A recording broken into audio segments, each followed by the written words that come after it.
and you have to get your runes again. If you die a second time, then you lose it all. Like, lose the soul. That's also in Dark Souls.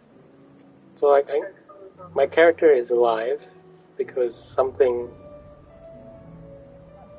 came into him. It was hope or something like that. A spark came into him, but he wasn't meant to have it. And then he's supposed to go and claim the Elden Ring and become the Elden King. Or Elden Lord. But I don't know why. And a whole bunch of other stuff. It's kind of the same with Dark Souls, the mythos, the Mythos. behind it. Mythos. That's Clive. I started streaming, by the way. Oh. But yeah, the Dark Souls is definitely your character is supposed to either kindle the flame to bring light back to humanity, or extinguish it completely and keep the world in darkness. And like, I guess you as a human, or one of the descendants of times are hard. The first your custom is most welcome, my lady. And you should have it again tomorrow. Is able to do that. The garrison's being sorely tested. Then they'll be needing more tonics. Do you see that? It's an absolute disgrace. Do you see that? It's an absolute disgrace. What's an absolute disgrace? I will give you 20 talents for that bird of yours. No, 30. I told you to fuck off. She's not for sale. I guess that's the... Oh, can you hear me in the video? What?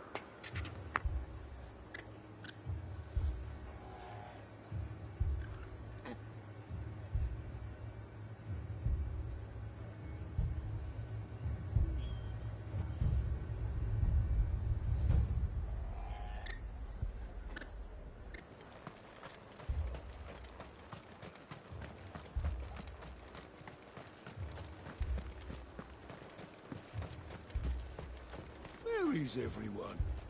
Safe behind bolted doors if they're clever. Likely dead.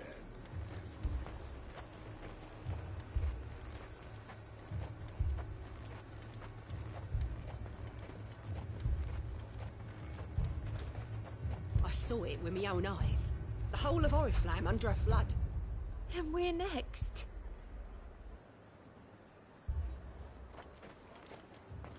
Can I interest you in some plates of mace, or perhaps a racer to a ginger? I'd be willing to trade if you got no coin.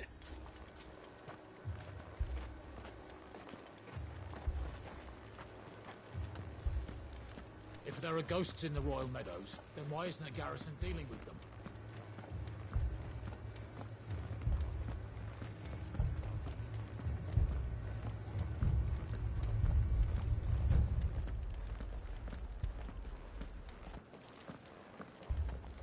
Four left for more on the captain's orders.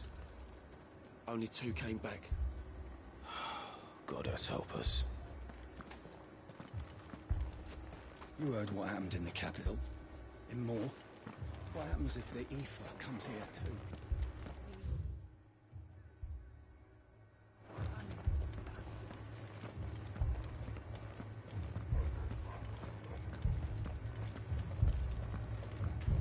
The sunless skies portend the end.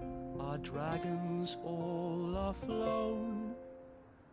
The world's aflame and chaos reigns, so I must sing alone. I heard the bells. Is the captain back already? Did you not hear? The captain's dead. These are half our men.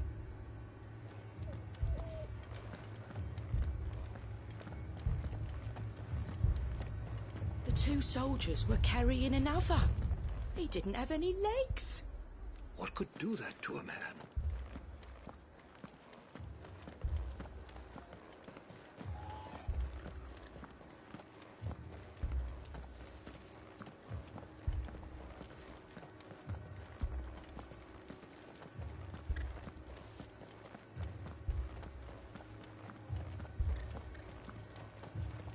It was all they could do to escape.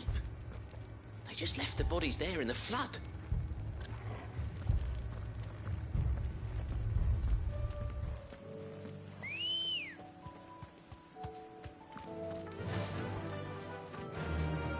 Run like the wind.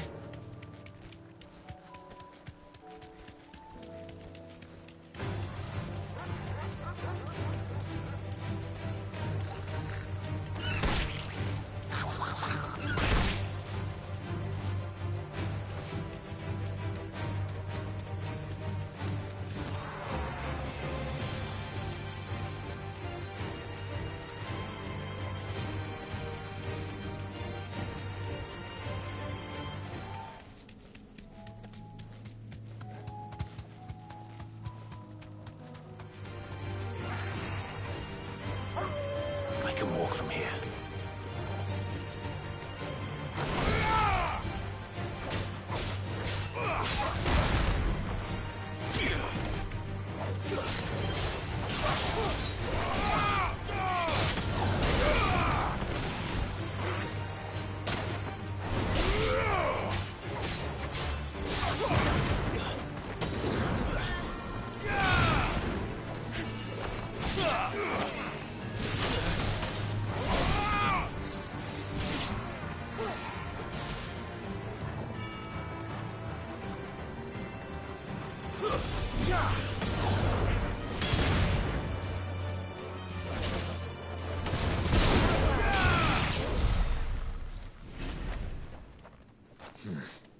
Not here.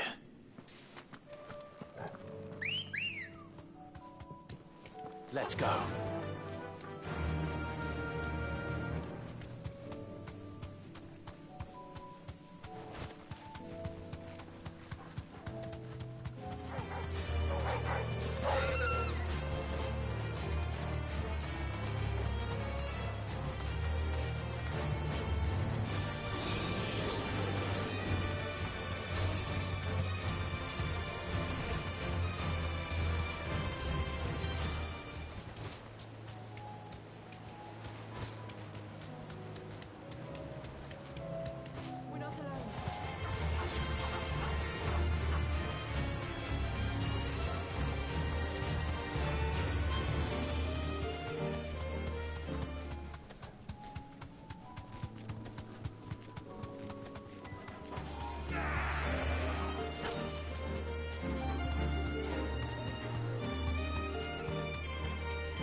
company.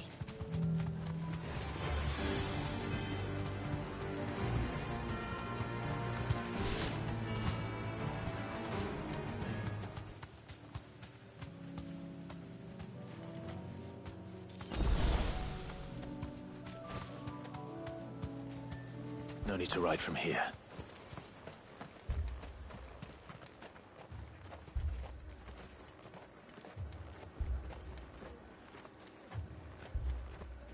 That thing, it took off the captain's head. Before we could even draw his steel. I'm not going back out there. You hear me?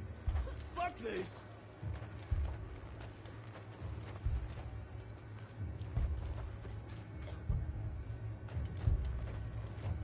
Don't leave me, Paul.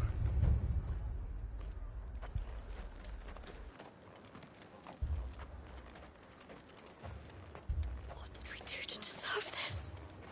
It's all right. Give me your arm.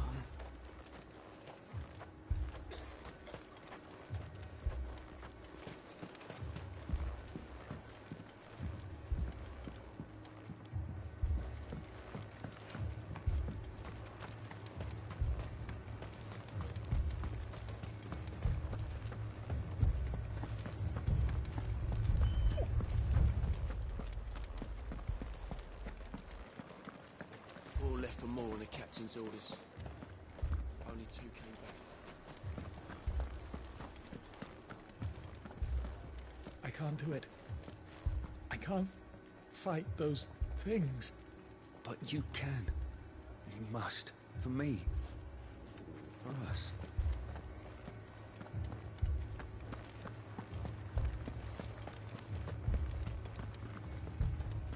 We could leave. But where would we go?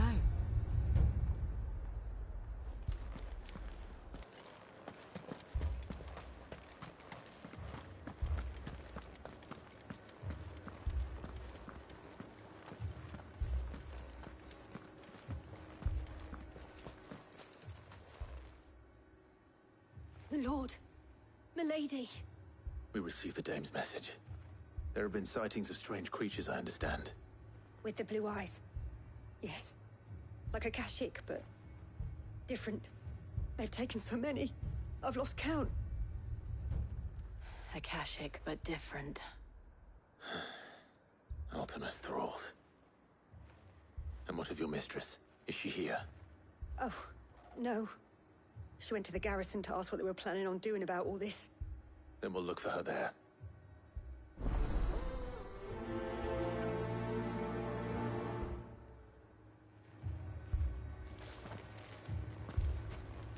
More arrived from the capital this morning.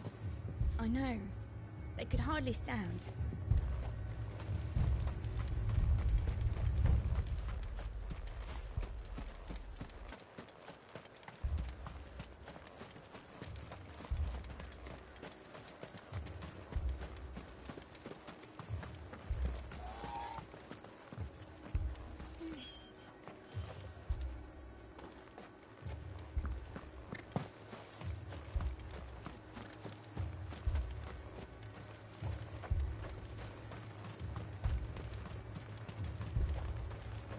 All those soldiers.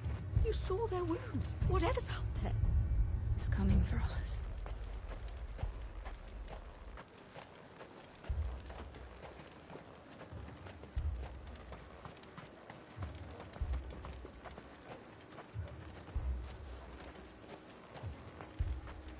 Madame, please!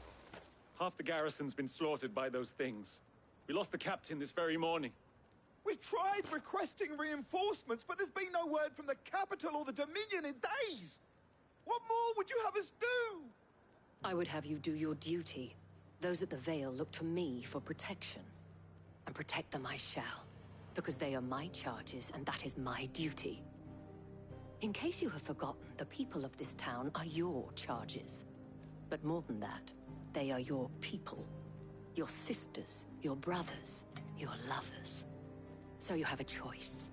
Lay down your sword and watch as they are slaughtered, or take it up and do what is right. She speaks the truth, you know. This here is all we have. It's all that's left. What we have left is our lives! Do you really want us to lose them as well? Not if we don't have to. Look, there's a cask under the captain's bunk. Let's talk about this over a drink, eh?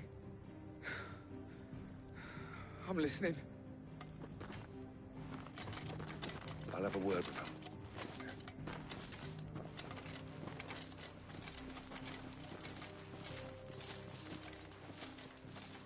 Ah, Clive. I didn't expect help to arrive so quickly. And sought to take matters into my own hands. It was a noble effort, but I thought you might still need some support. How like you to consider my needs. What we need to consider is where the creatures came from. The way the survivors speak of them, one would think they appeared out of thin air. And perhaps they did. It's hard to know what to believe these days. We'll talk to the survivors.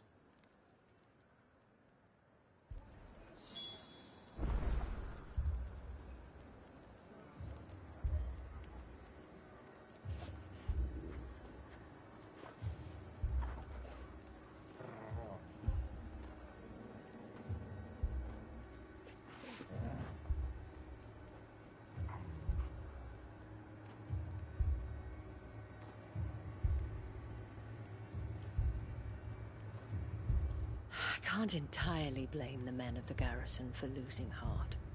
And they have provided a place for the injured.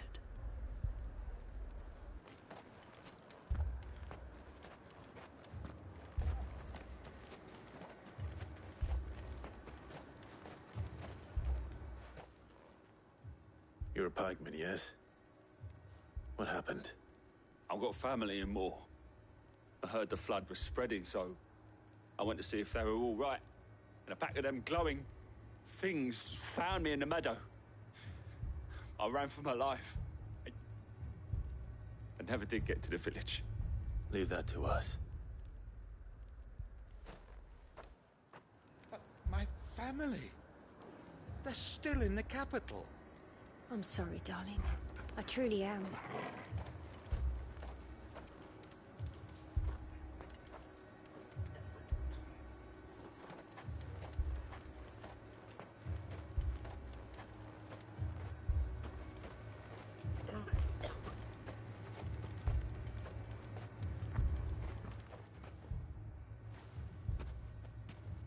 Did you see the creatures that attacked you?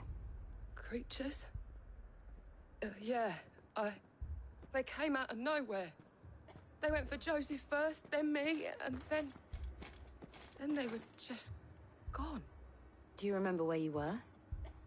On the road from Oriflamme. We just passed Moor when... Where's my Joseph? It's all right. Just rest now. At least we have an idea of where the thralls might be now. We should head for more.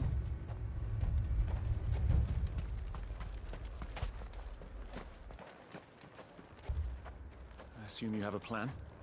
We need to find out what we're facing. The captain lost his head because he never stopped to use it. If we reman the towers and fortify the walls, we might just stand a chance.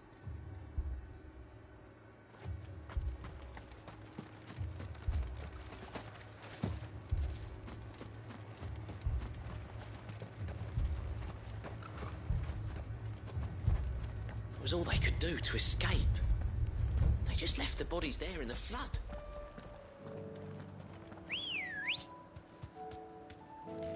Ready, go?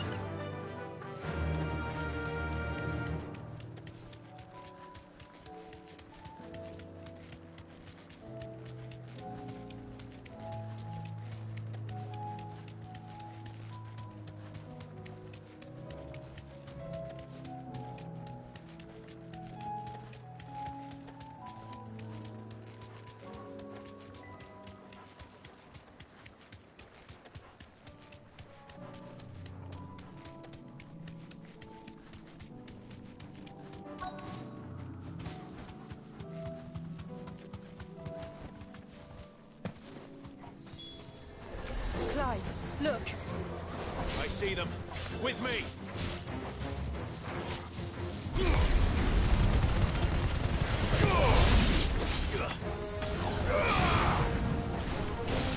Stay down! Should I prime? Save your strength.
Enough!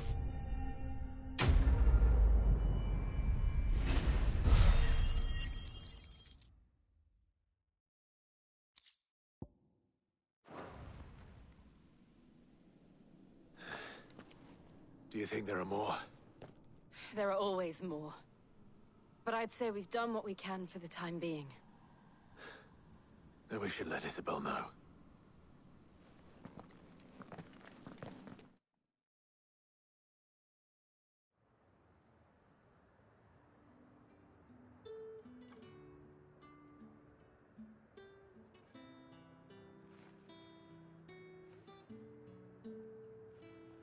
You have the town's thanks.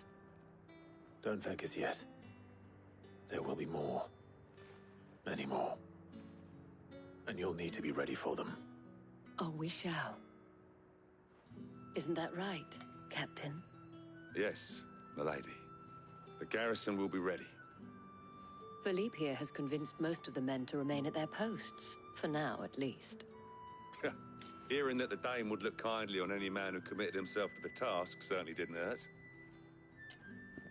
It's not the most selfless of motives, I'll admit. But whatever it takes, eh? Now me, I never needed convincing. I became a soldier to protect the people I love. And the people I love include the one standing before me. Handsome and chivalrous. Now, if you don't mind, I have sentries to post. Milady.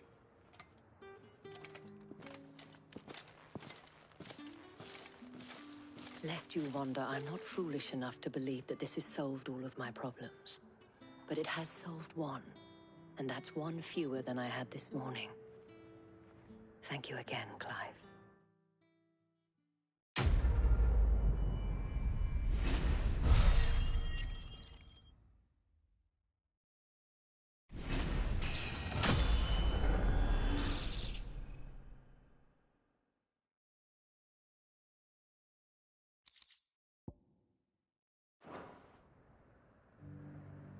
Philippe will make a good captain. He reminds me a little of you, Clive. but without all the mocks and mows.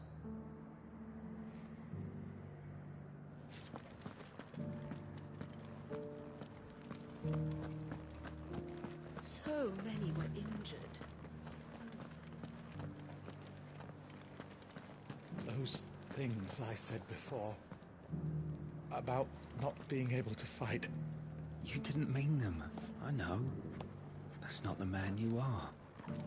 The man I love.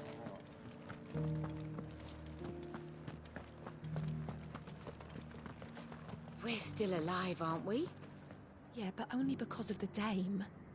Will that be enough next time?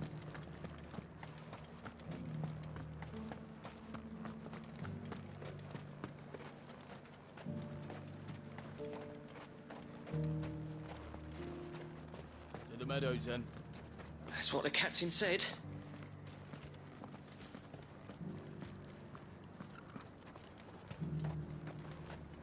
We had a herald from the Dominion. Said Twinside's fallen and the Emperor's dead. And the Empress. And the Prince. No one left to rule. Empire's done for.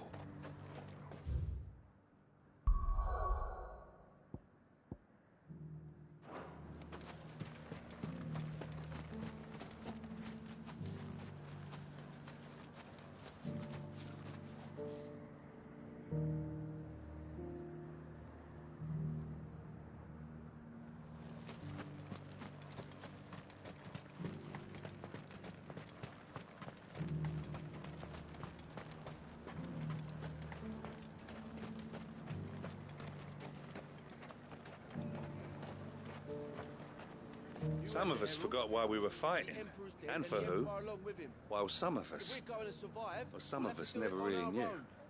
But the Dame set us straight. And though we've still got a long march ahead of us, at least now we know we're in this together.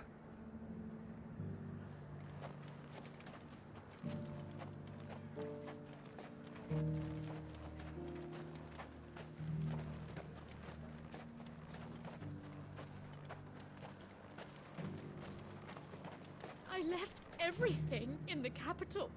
What am I to do? Where am I to go? You don't have to go anywhere. The Dame will As see long you as you taken care remain, the Veil will see to your needs.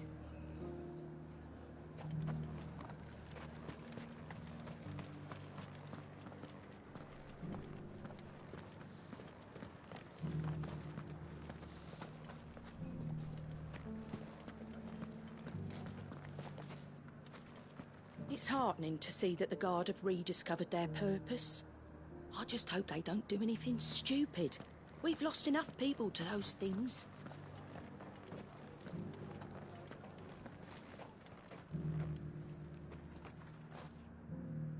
Once upon a time, there was a man who went to market to buy a bushelful of Gizal greens. When on his way home, a chocobo with a belly as fat as the moon appeared from behind a tree and devoured both bushel and man in one fell gulp. The end. That's not a very good story. No chocobo can grow that big. Can it? The legionaries lay limp and lorn, both heads and swords hung low. But at her touch they did rise up to meet their blue-eyed foe.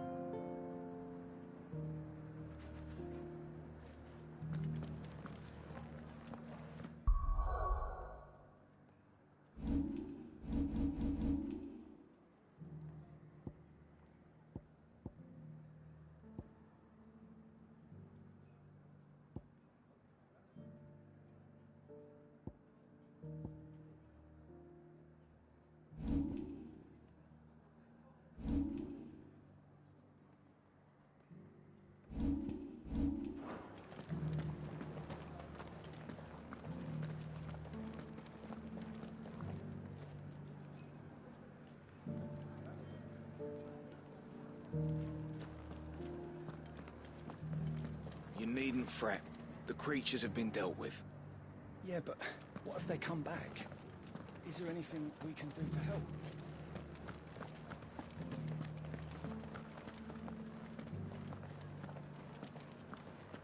But there were ghosts at the gates not days ago, and now you'd have us believe they're just gone. I would. And I'd thank you to trust us. Unless you fancy picking up a sword yourself.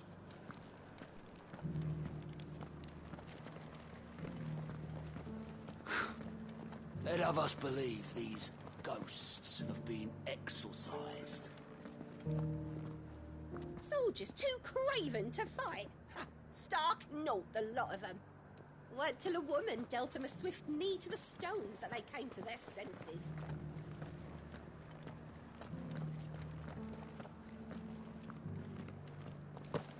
The dame certainly has a way with the men of the garrison.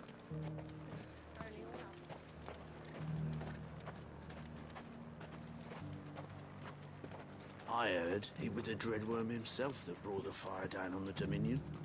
Then the rumours are true. Prince Dion's usurped the Holy Throne.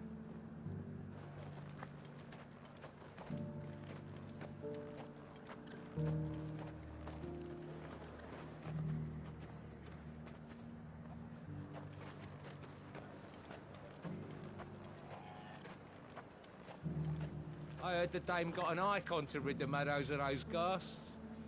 Oh, come now. She surely cannot count a dominant amongst her clients. Can she?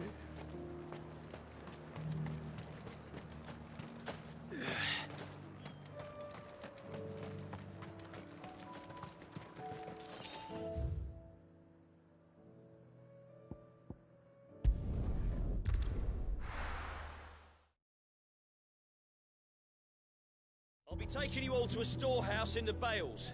Leave anything you don't need behind.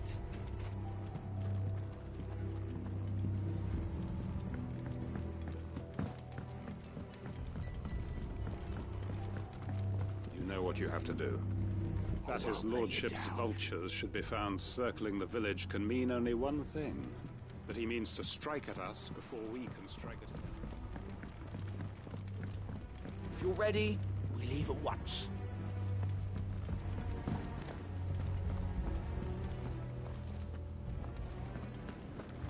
Come, my children.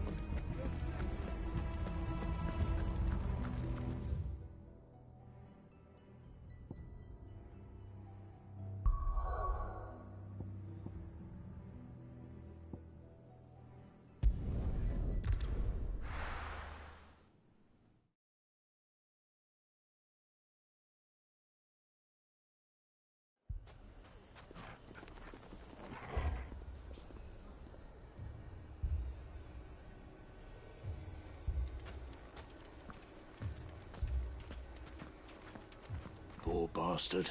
Couldn't run because of the weight of his load. Still, better a branded than one of us.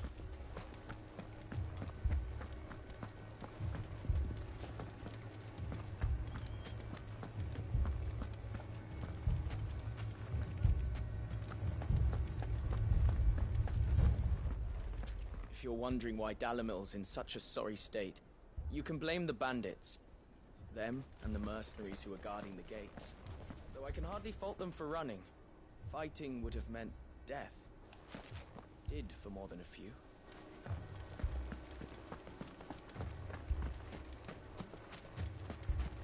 Hold on! I'll have my branded heal your hurts.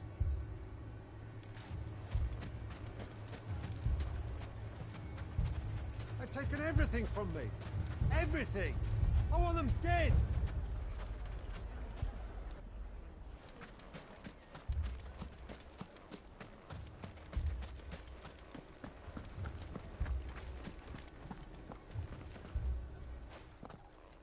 Sid!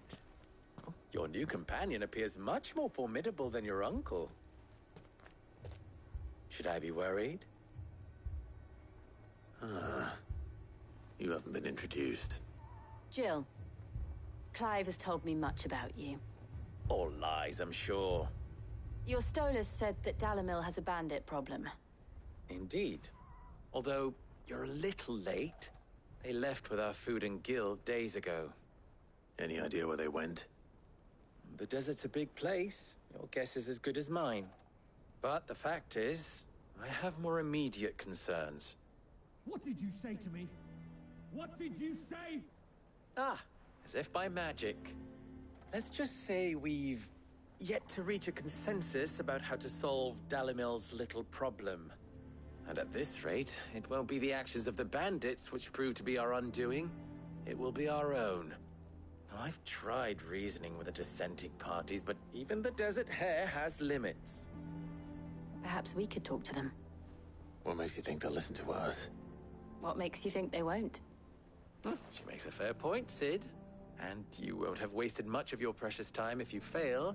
They're just across the courtyard.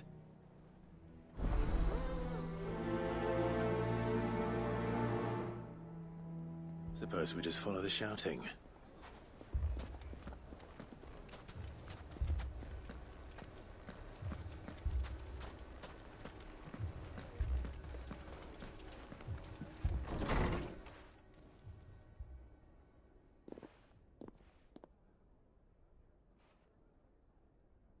You wouldn't talk like that if it had been your men whose throats were slit.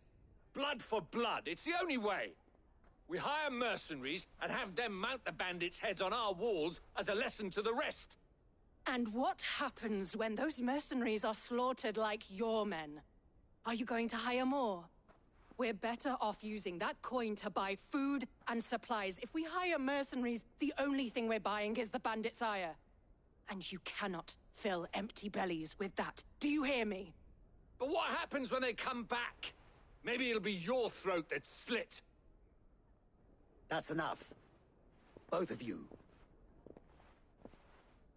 Any more of this and I'll throw you out myself. Come back when you're ready to talk like adults.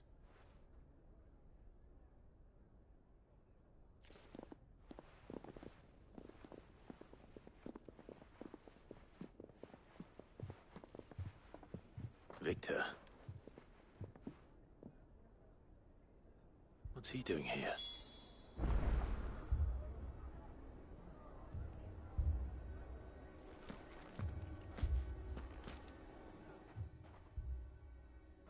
Sid. And Lady Jill. What brings you here? I was about to ask you the same thing. Costness is in chaos, and the markets have all but ceased to operate. The Briar's Kiss here in Dalimil is the only place I can reliably obtain supplies. I was here to do just that when Master Lubor told me of his troubles. He thought I might be able to talk some sense into these fools. But if you're here, I suppose his patience must be waning. Who are those people? Those were the thorns in Lubor's side. And the reason this place might be headed the same way as Costness. It's these accursed skies. The darkness is enough to drive a man to madness. Or an entire city, for that matter. We're still working on the skies. But in the meantime, perhaps we can find a solution to Dalimil's problems. I hope so. For all our sakes.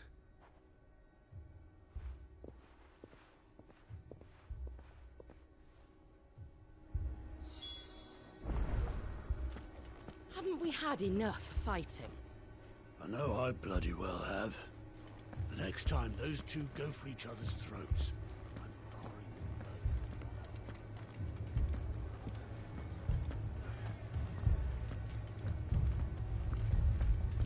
them both. Fucking thieving bastards. As if life hadn't been hard enough. So, you see my predicament? What I saw was a room full of people who were angry and afraid. And with good reason by the sound of it. But if left to smolder, that anger and fear could set the entire town alight. My thoughts exactly. What to do?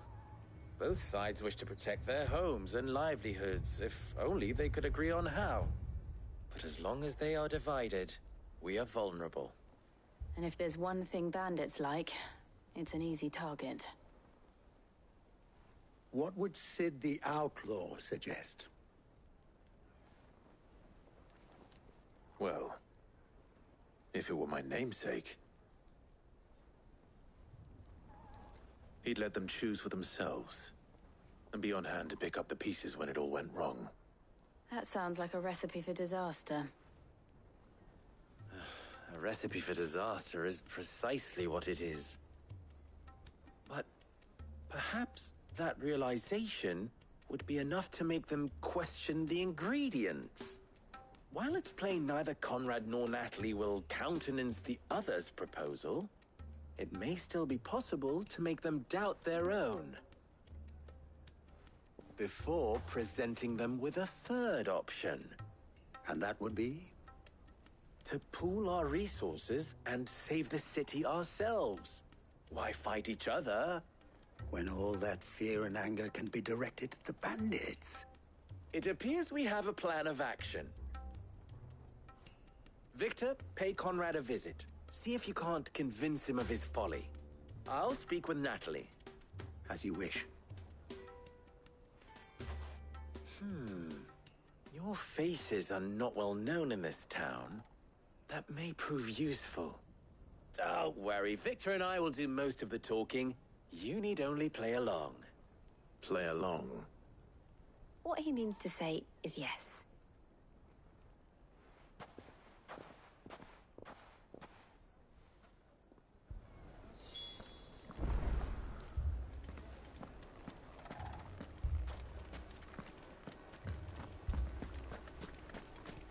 Picture it, Conrad. Your own city guard. With you as captain. Me? I don't know about that.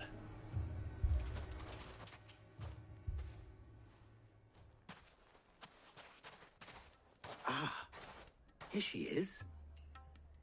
The Lady of the Spear herself. Conrad, may I introduce you to Jane, commander of the Red Wings, the oldest mercenary guild in the Free Cities. A pleasure, my lady. The pleasure is all mine. As I told you, I summoned the commander here from Canver to inquire about a contract. Victor says you told him no. That there aren't any men left to hire. Is that true?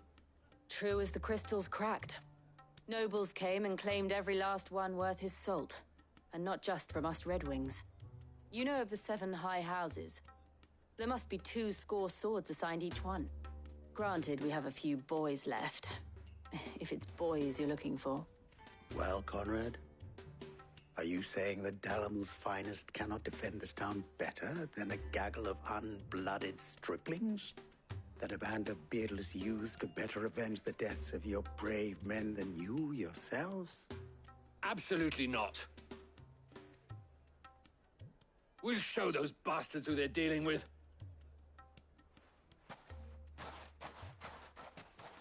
I can't believe that actually worked. Conrad's not what you call the brightest candle in the crypt. And there's a reason why I had you do the talking and not Sid. Well played, my lady.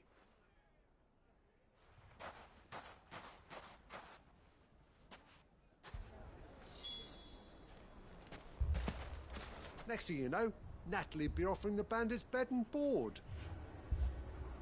Then let us band together and show these brutes that Dalamil is not to be trifled with. I wonder if Conrad has the right of it. We always called on sellswords and the men of the Rock to guard our gates before. We don't have enough blades to arm everyone, nor enough physicers to heal the injured. I don't know if we can do this alone.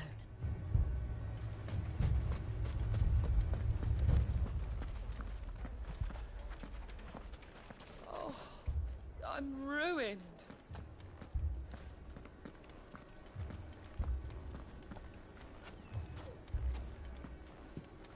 My shop. Why would anyone do such a thing?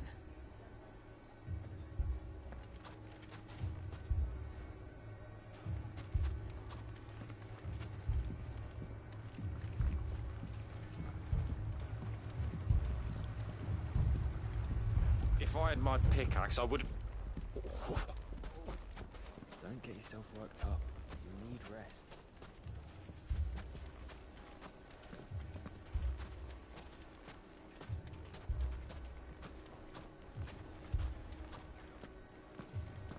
They're not done with us yet. They'll be back for more. What then? Should we leave? Fuck! How the hell did they find it? No one knew where I was keeping that gill.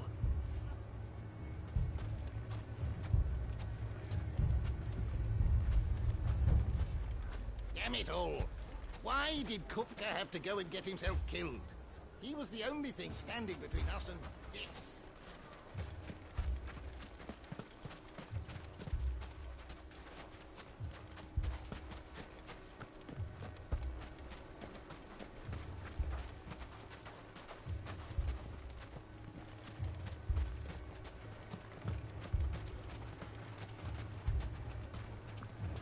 Good day, my lord. My thanks. Fare you well. Here you are. I thought I told you to go and hide in the inn. I tried, but they were everywhere. I was so scared.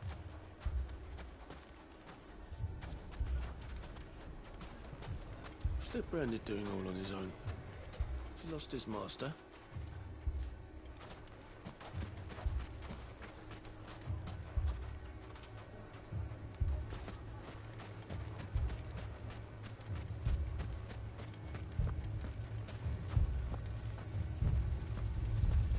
It may still be possible to buy something, and we may yet be allowed to keep it.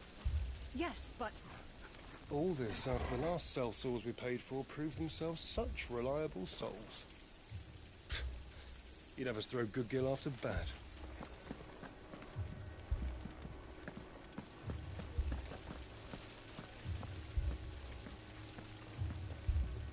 Never poke a hornet's nest, they say.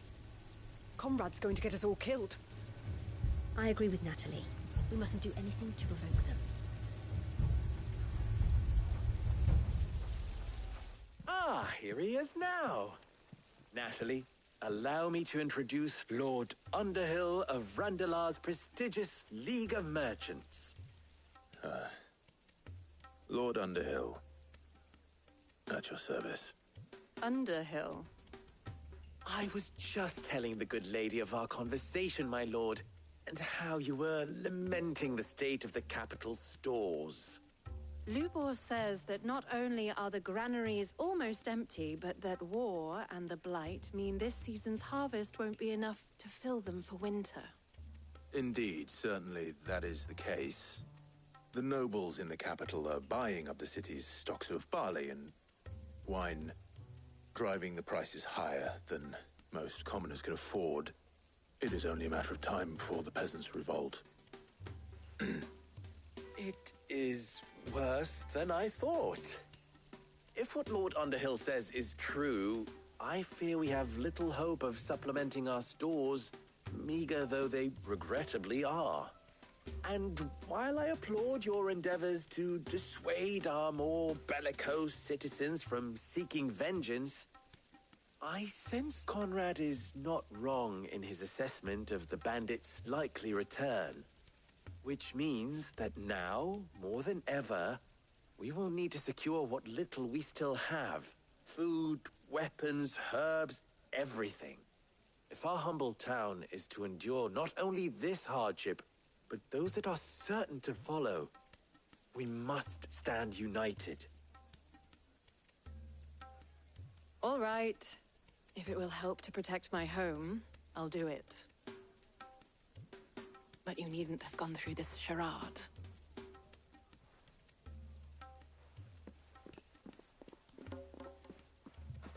Thank you, Clive. Your performance was nothing if not workmanlike. She saw right through it. I didn't say it was good, merely that it produced the desired effect. Now, my scouts should be returning shortly. Meet me back at the Briar's Kiss, and we shall see what we face.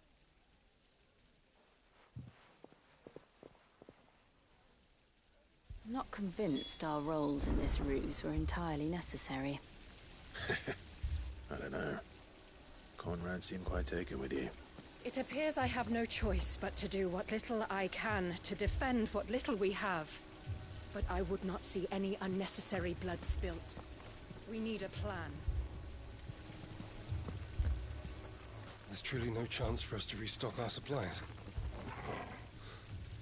That's it then. We shall have to do this the hard way.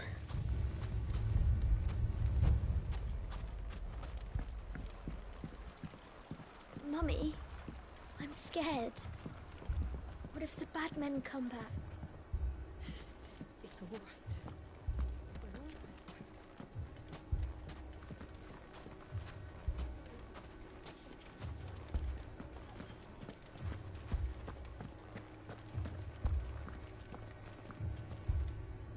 Good news, Sid. Both Conrad and Natalie have somewhat gracefully accepted their new roles. With time, they may even learn to... Time no longer appears to be the luxury it was before lunch. I take it your scouts found the bandits. Technically, it would be the bandits who found my scouts. It appears they march for Dalamil as we speak. All of them. You're not serious. They don't just want food, they want the whole damn town.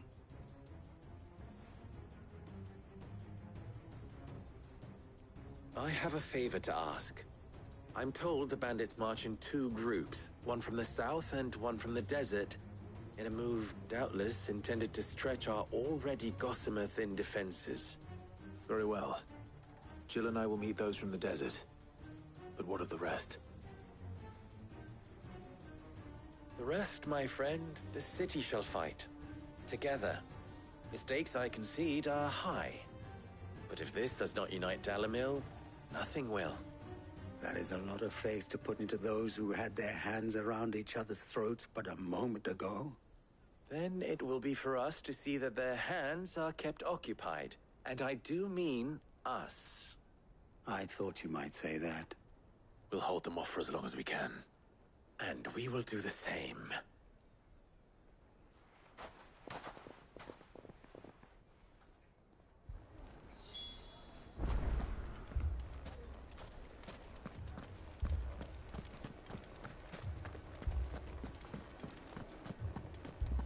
Haven't we had enough fighting?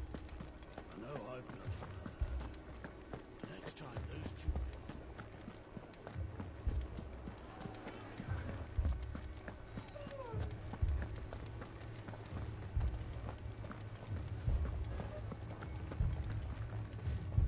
We saw it all from upstairs. The bandits came and started attacking everyone. It was really scary.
The women folk have come to welcome us.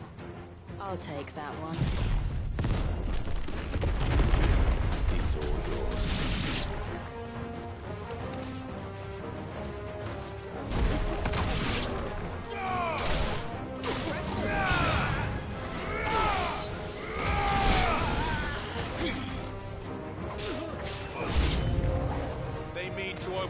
us.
The townspeople. Could they have held out? I don't hear any fighting. What do you think? That we should hurry.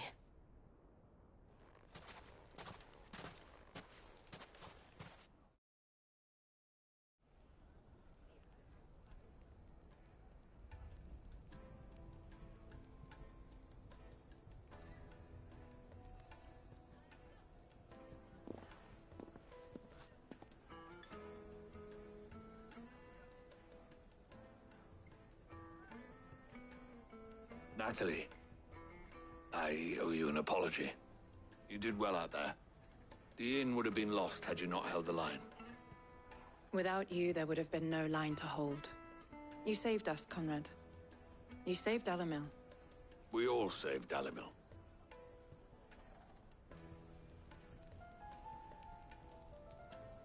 Conrad seems to have had a change of heart. I'd say they both have. I take it from your presence that our visitors from the desert won't be joining us either. Pity. The plan worked, Sid. Granted, it only took an army of bloodthirsty bandits at our gate. Calm now, Victor. Why quibble over the details? We are united, and that is all that matters. As for you, Sid, you fight considerably better than you act. I'll take that as a compliment.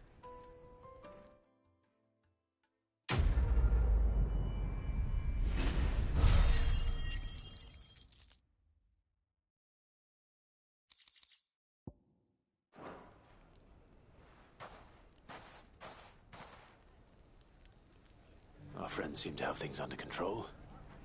For now, at least. Let's go and put Otto's mind at rest. Now, if I could only convince the people of Costness to work together. Dalimil will forever be in your debt. But don't go trying to take advantage of that. Dalimil's saved. And with our steel. So, where did you learn to swing a sword like that? In a desert full of ne'er-do-wells, a woman has to learn to look after herself.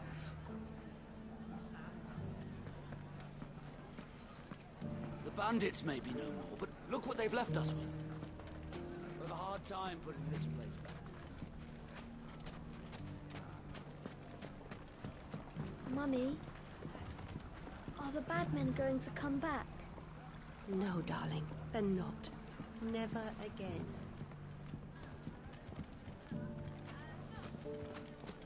The gentlemen of the town guard are a strapping bunch. Perhaps. But the gentlemen of the League of Merchants have deeper pockets. You wouldn't happen to know if the pieces that were stolen from my store were recovered, would you? They were irreplaceable.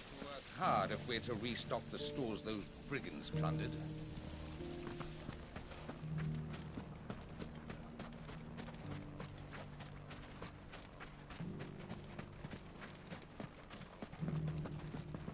We haven't seen the last of those bastards, but when they attack again, we'll be ready for them.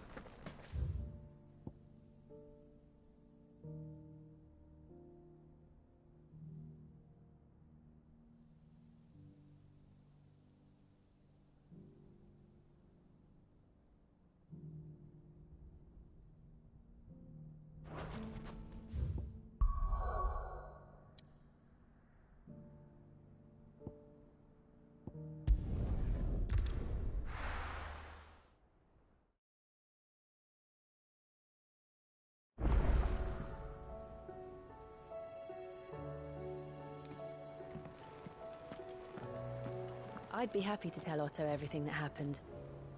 But I know he appreciates it when you spare him the time.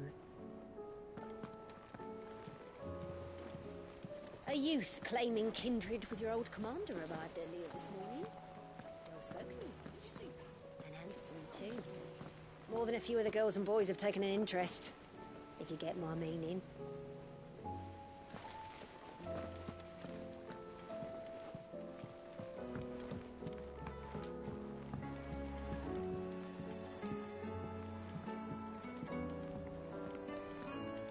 We sent Cursebreakers to Martha's Rest, Dalimil, and Northreach. Hopefully they can help maintain the peace. Or at least a semblance of it. Cole told us everything that happened.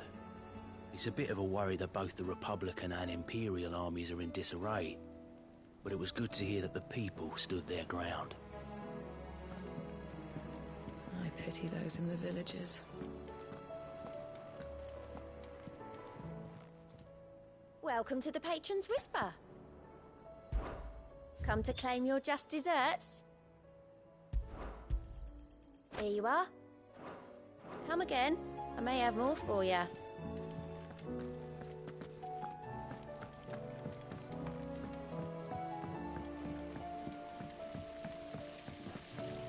The girls here can have Otto and Gav and Gareth and Cole and all the rest.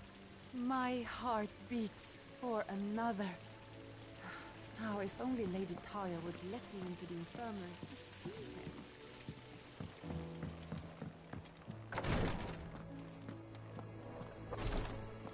him. I'm getting too old for this. I can hardly lift my arms. The curses. You just need some rest. I'll stay here with you. If you'd like, that is.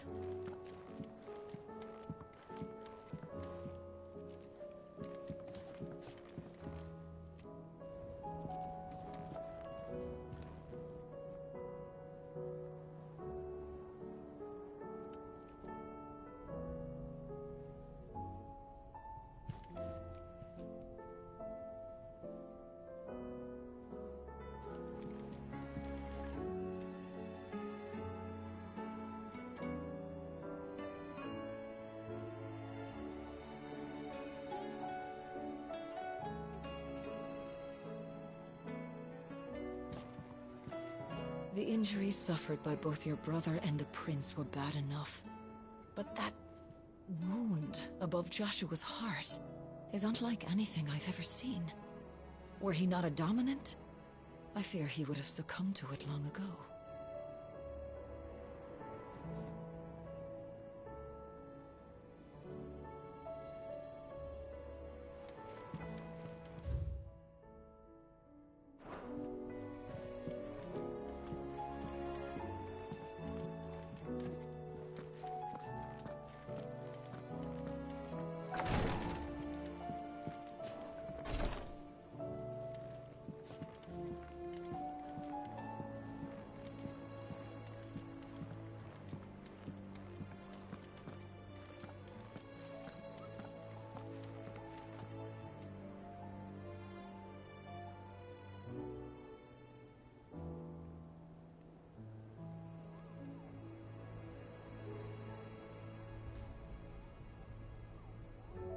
Was wondering when you turn up.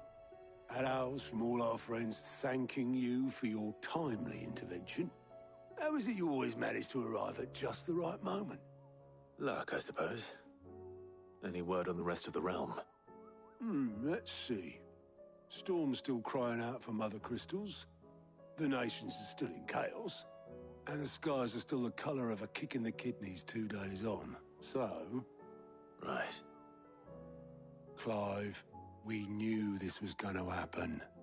Well, not the bleeding skies part, but you take my point. Now's not the time to second-guess yourself. Now's the time to visit the infirmary.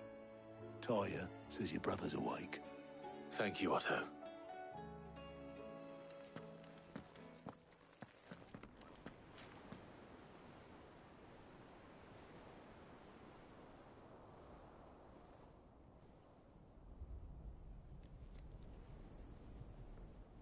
So it was not Sylvester, but Olivier who served as Ultima's puppet.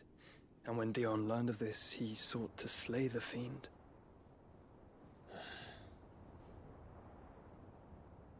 Only for his father to take the spear that would have freed him. Enough to drive a man to madness. Small wonder he hasn't stirred. I would be afraid to wake. Had I but reached out to him sooner, warned him of the threat Ultima posed. But now, both an empire and her prince lie broken. Joshua, what do you know of Ultima?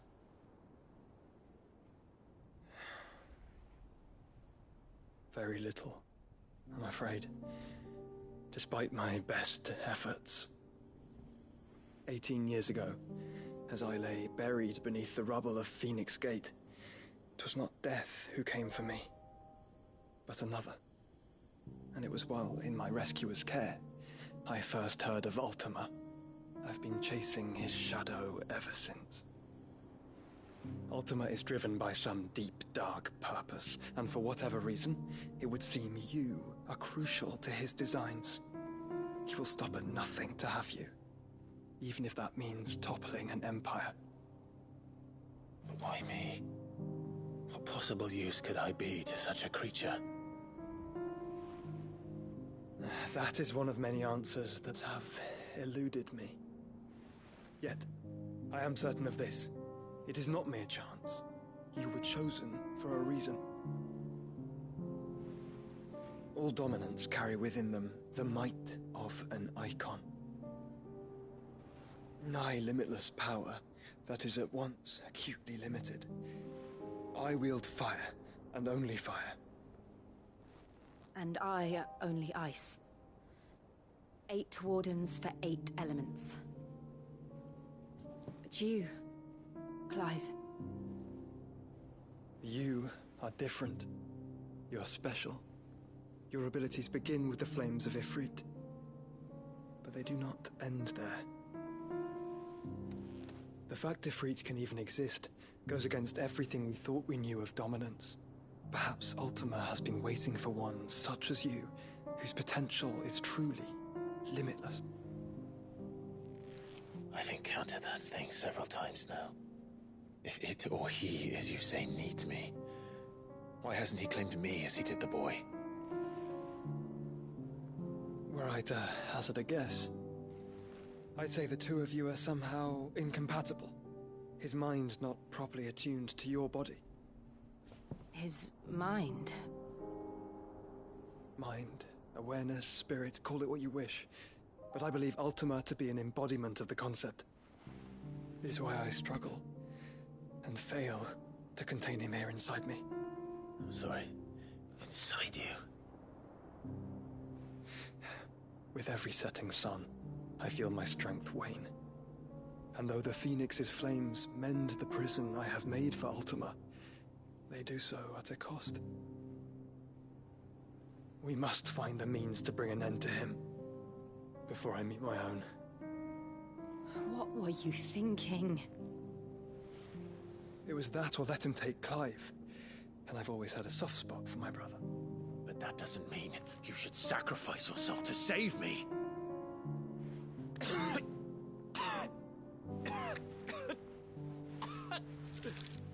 Joshua! Clive! It's Gav! There's an army of Akashic at the gates of Canver.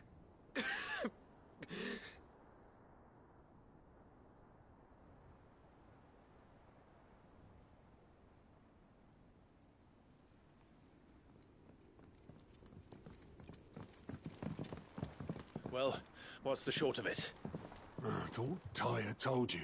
The capital of the Free Cities is under siege by an army of monstrosities. The City Guard are doing their best to stem the tide, but numbers ain't on their side. What of Lord Byron and Mid? Were they able to escape? No, but they're all right for now. They're hiding with Gav at midship. We have to get them out of there. And we shall. Otto, prepare a Stolas. Tell Gav to stay exactly where he is. Understood.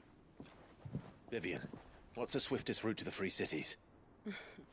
That sounds like a question for the map. Look here. This road, through Tabor, should provide the least trouble. Good. What a coincidence. Tabor is exactly where I'm bound. Joshua, bed is where you should be bound. You don't think I told him the exact same thing?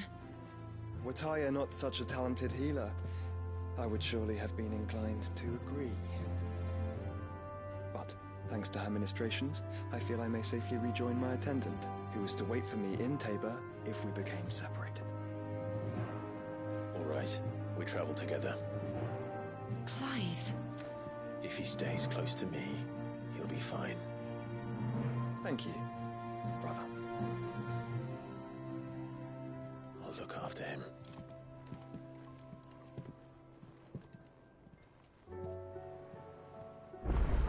My attendant was with me in the Dominion before I primed. She would have watched the battle unfold and witnessed its outcome.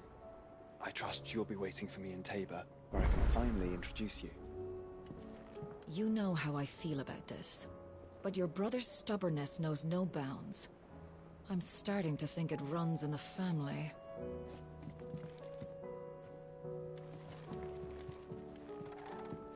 Tyre's right. Your brother is in no condition to travel. That's all I'll say on the matter. It's Mid, Gav, and your uncle we should be thinking about now. We've sent Cursebreakers to Martha's Rest, Dalamil, and Northreach. Hopefully they can help maintain the peace. Or at least the semblance of it.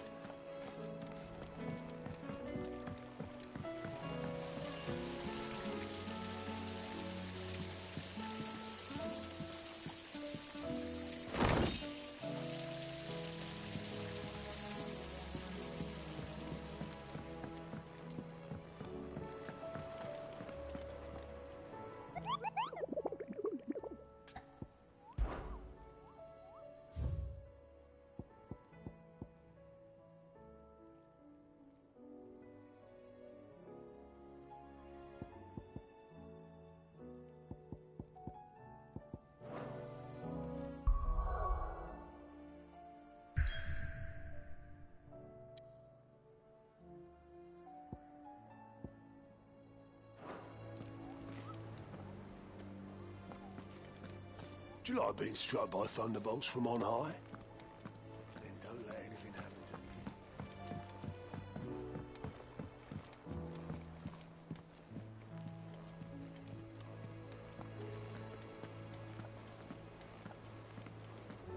There's barely been a shipment in since the skies started boiling. A few more days without a visit and we'll have to start eating the blankets.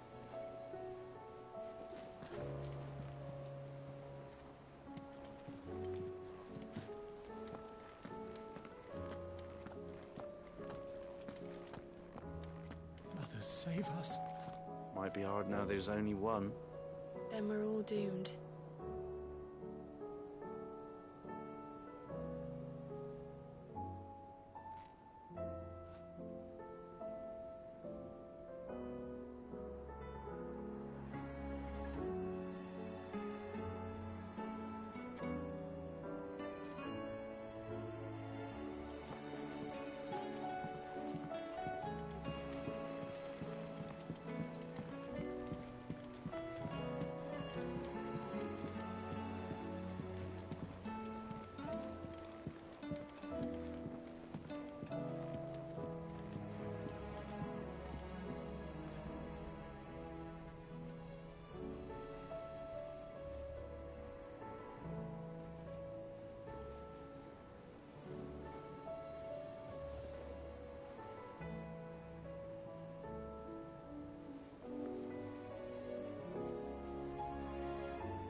Ivan's newest dish is a masterpiece. The battle cries of dread one die. In ruin lies less.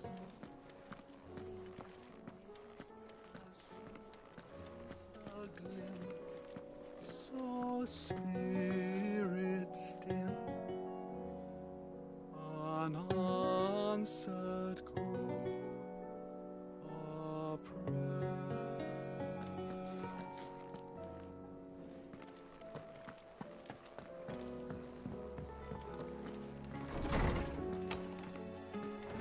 There's a storm coming soon.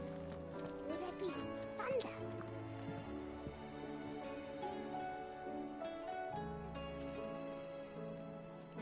Sid, perhaps you can help me solve a mystery. I can certainly try. Who's gone missing this time? It's not who, but what. Mid's scales, the ones she made for her workshop. I borrowed them to teach the little ones about weight, and shortly after the lesson, well, they vanished. My first thought was that they'd taken them off somewhere to play, but when I asked, they swore they had nothing to do with their having disappeared. Which almost certainly means they had everything to do with it. Perhaps a visit from Sid will jog their memories. I think it just might. Thank you. I don't like to imagine that my pupils would lie to me. But if they have, I'll have no choice but to discipline them accordingly. They were in the atrium when I last saw them. As always.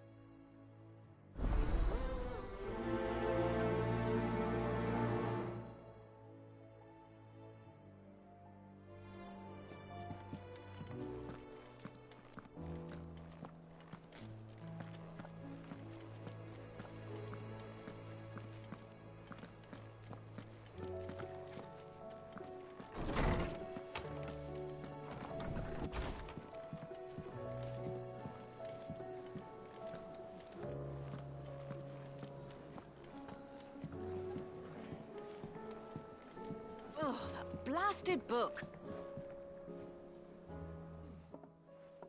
Here, you put me in this situation, Clive. You can bloody well get me out of it. I need a hand with a recipe. Are you sure it's me you're looking for? I'm not much of a cook. I'm all the cook will be needing, thank you very much. What I want from you is a little of your time, all right? Oh, and perhaps your sword. You remember Ivan's stew, right? Well, despite the look of the thing, and that awful stench, people wolf it down. So I thought I'd try making one of these supposed masterpieces myself. Had a peek at the book and gave it a go, but, well... It wasn't as straightforward as you'd hoped? Ivan had the same problem. Yeah, but this is my blimmin' kitchen, and I will not be outdone. So if you don't want to be seen as playing favourites, I suggest you lend me a hand. I've never been one to play favourites, Molly. And I would be only too happy to lend you a hand. So, what's on the menu this time? A fried mortress of skyworm. That's one heck of a name, innit? Recipe seemed easy enough to an old hand like myself. Thought I'd followed it to a T. Only, turns out skyworm livers and drake's mint are not what I thought they were. At least I hope they're not, given the rancid mess they made. Ivan said the recipes in the culinary pilgrimage date back centuries. Who's to say the ingredients even exist anymore? Well, that's a question for a scholar, wouldn't you say? Perhaps you know of one? Kindly old fella who haunts the shelves, maybe? Fine. I'll go and speak to Harpocrates. Perhaps he'll know something. And if he does, I'll see if I can find your ingredients for you. You do that. Lest we forget, you've got a reputation to uphold.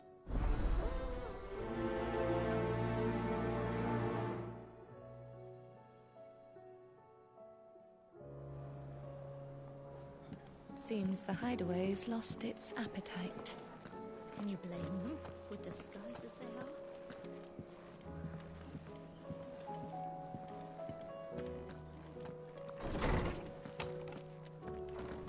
Is a storm coming, Sid? Will there be thunder?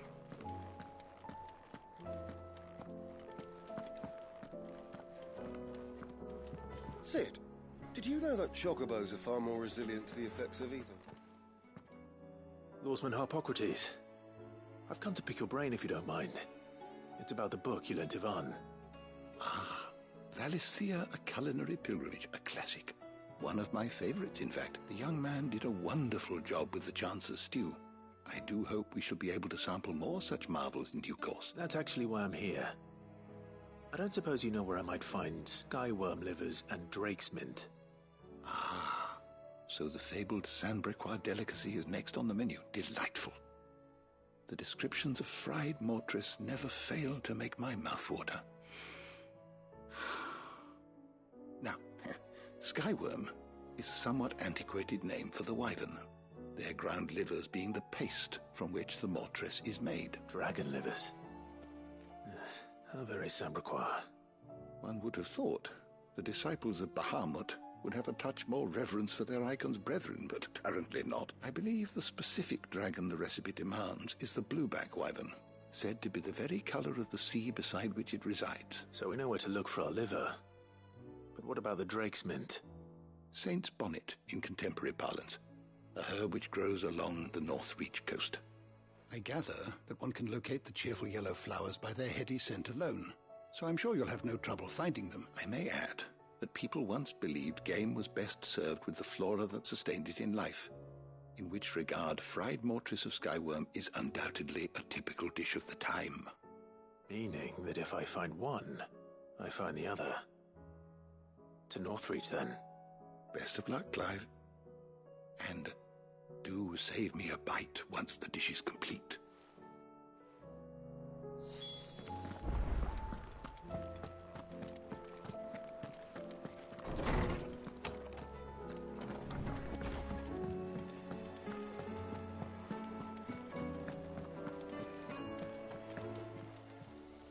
Still alive, are you?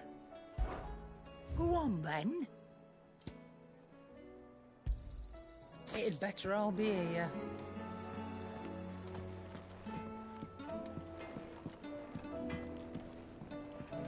So what do I owe the honour? For saying Fornian, dear?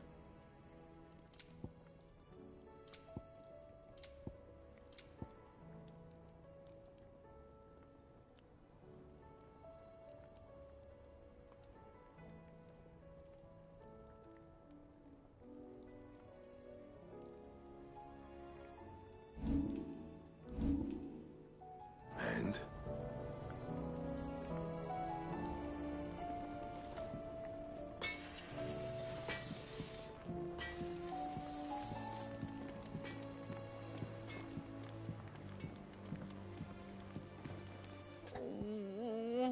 I gonna do? Oh.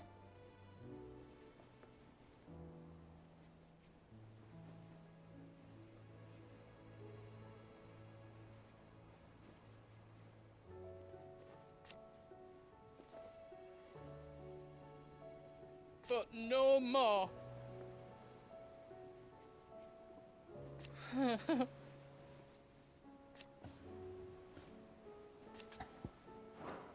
Yeah, you couldn't, oh, never mind.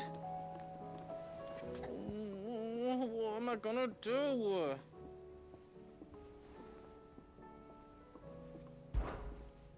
Is everything all right, Goots? You seem more discomposed than usual. Oh, I don't know what that means, but I'm in a bit of a muddle. Oh, I think Nan might be in trouble, and she's... It's all right. You can tell me.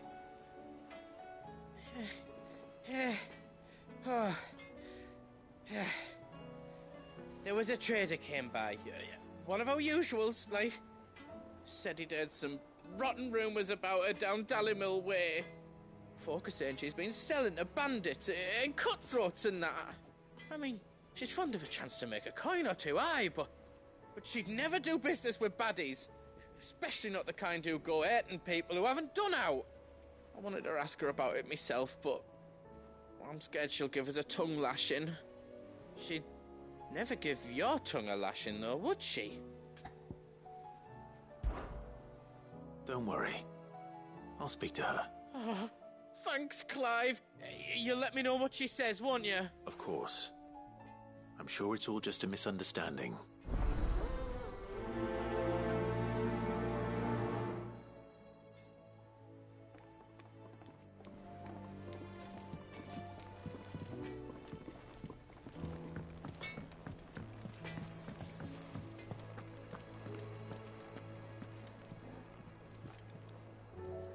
Lady Karen.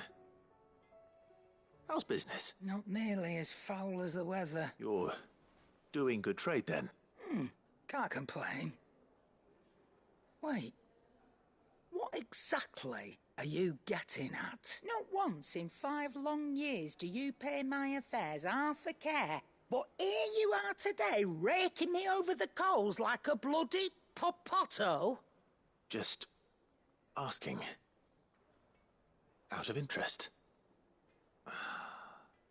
All right. I'm here because I was told that certain rumors have been circulating. About you selling weapons to brigands. Oh, are you? And who was it who knows me so well as to tell tales of my evil exploits? I didn't exactly hear firsthand. All I know is that someone in Dalimil has been spreading word to that effect. And what? You believe it? You think I'm profiting off the blood of innocents, do you? Look, I've done things I'm not proud of. Might be there were a time when I turned a blind eye to the wretchedness of the world so I could line my pocket. But that woman is no more. And you'd know that if you'd ever paid the slightest bit of notice.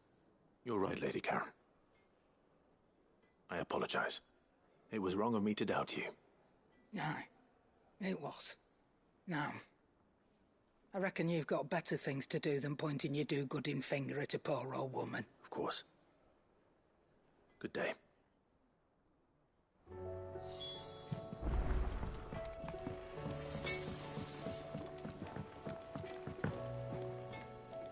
I spoke with Lady Karen.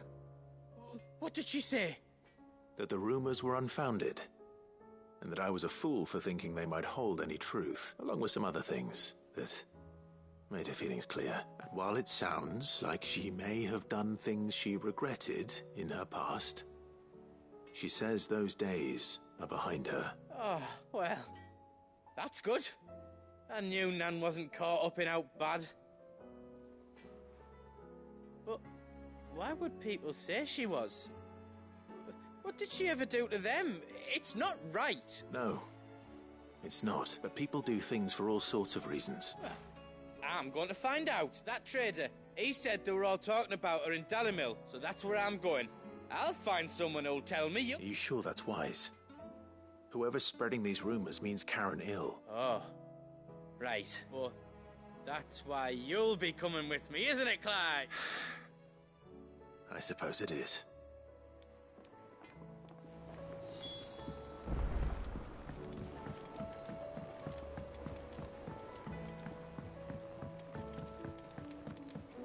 I heard the Emperor was impaled on his own son's spear.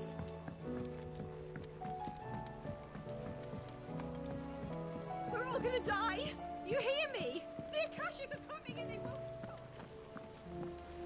What do you reckon we should do? I say we should just tell Miss Shirley. You'll get us all straight. I'm telling you, I can fix them.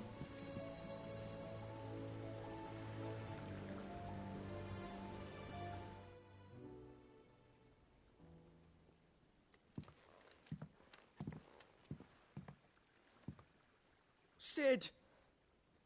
Hard at your studies, I see. And what is that? It's not a set of scales, is it? No. Of course it isn't. Well, not anymore, it's not. Oh, And just how long hasn't it been one? we're sorry. But we didn't break them. We dismembered them. Just like Miss Mididol showed us. Miss Mididol? Why would she have you dismembering her creations?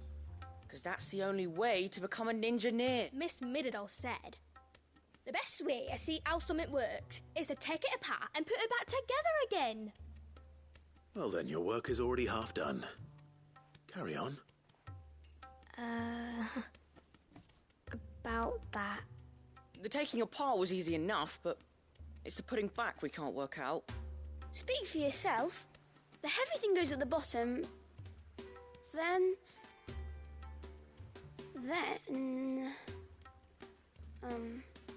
You three need to learn to take responsibility for your actions. So let's have a look at these parts with fresh eyes, shall we?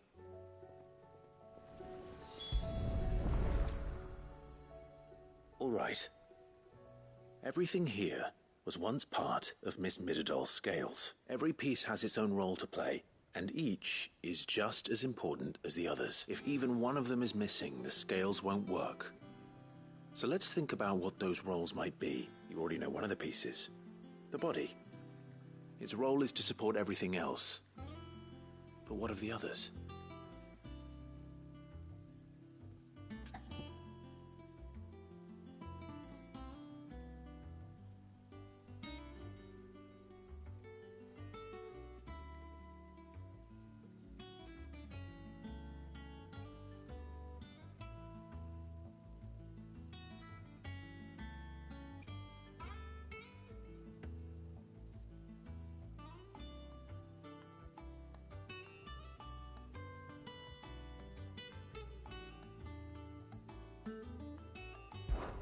This is called the arm. Why do you suppose that is? It doesn't look much like an arm. You're right. It looks more like a wing. Like a chocobo wing! You've ridden a chocobo before, haven't you, Sid? Will you teach me to ride one day? I'll think about it. Now, what do arms do? Hold things. So wait, maybe this arm holds things too? Good thinking. You're on the right track.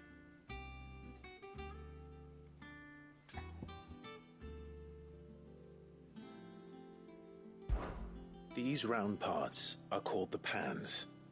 You all know what a pan is, don't you? I do. Molly uses them in the kitchens to fry bangers. But these aren't for frying bangers, you idiot. They're for weighing stuff. But what if I wanted to weigh Goots?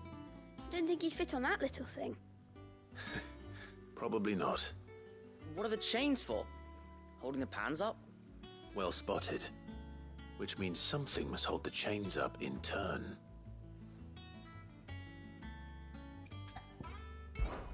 This tiny piece is what's called a cogwheel, or gear. Have you ever seen one before? I have. Miss Mididol's dungeon is full of them. Most are on the floor. She puts them in all her inventions. They spin round and round and round and round and... That's right. They're very useful when you want to make things move. Do you remember if there was anything on the scales that moved? I remember the arm moved when I tried weighing an apple. And then somebody ate it. Not my fault. You shouldn't have tried weighing it before lunch. We know what part's supposed to move and how it's supposed to move. So, let's put the pieces together first, see what doesn't move, and then stick the cogwheel to that. Not a bad idea. You see? It's not so difficult. So, now that we've taken stock of the parts and learned what they do, what do you think? I think we've got it. Then here's what we'll do. You tell me what goes where, and I'll put the scales together. Well, obviously you need to start with the body. All the other pieces fit onto it, don't they? And the arms go on the body, just like real arms. Or wings, if you're a chocobo. And then the arms hold the pans by the chains. Very good. Let's see if that works. Ah, all finished.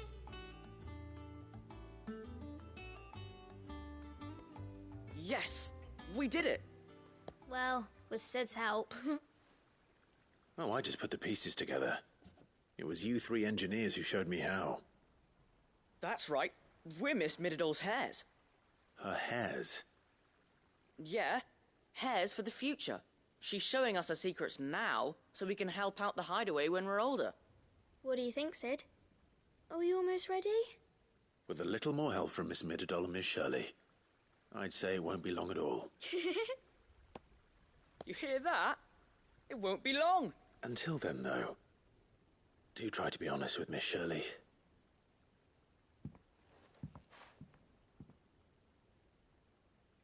Hey, look!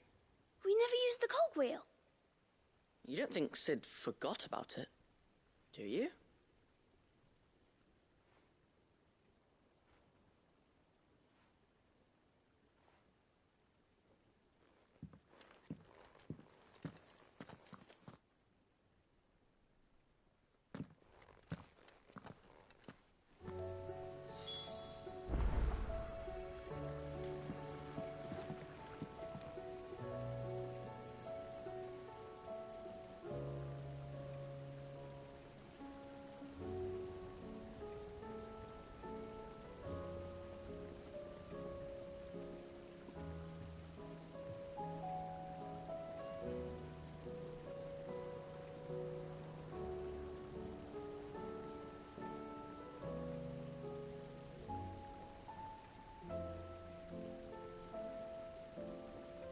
Didn't happen to forget anything, did you, Sid?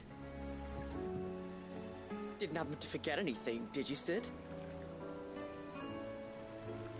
Didn't happen to forget anything, did you, Sid? Didn't happen to forget anything, did you, Sid?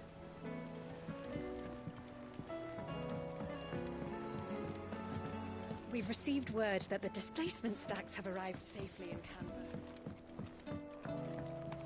All this fuss over a few dark clouds. That leather loosener was only the the people first. here had never seen a storm before.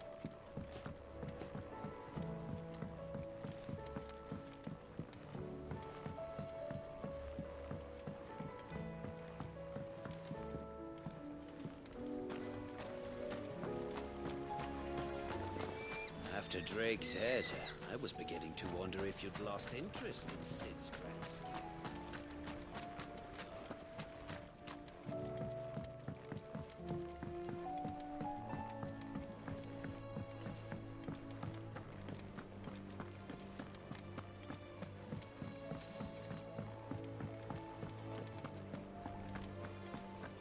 The girls here can have Otto and Gav.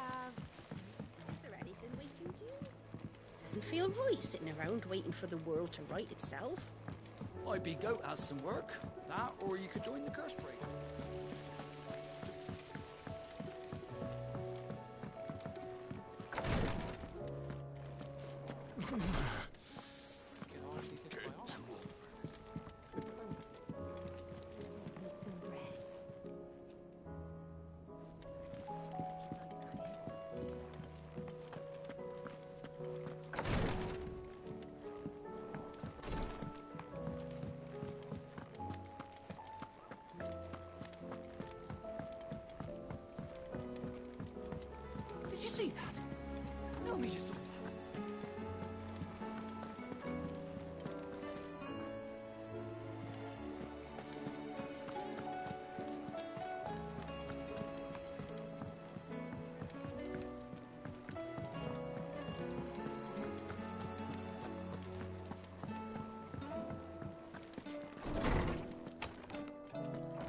Is a storm coming soon?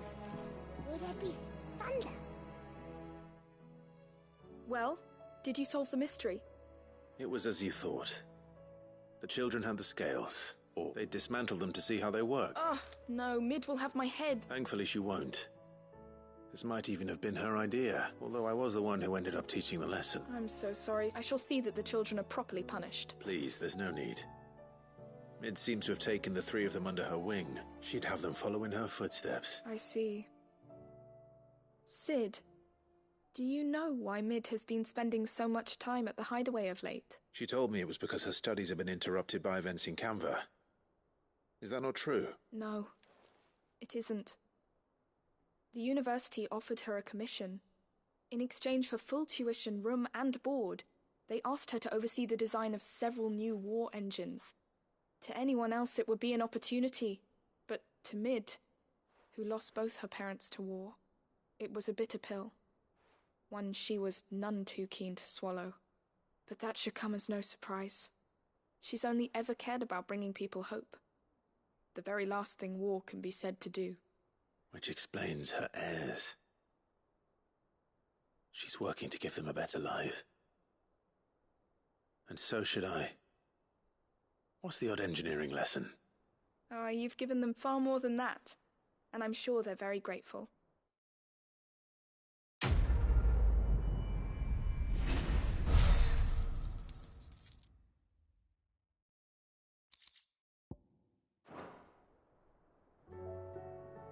If Mid is teaching my pupils her secrets, I suppose I should brush up on some of them myself.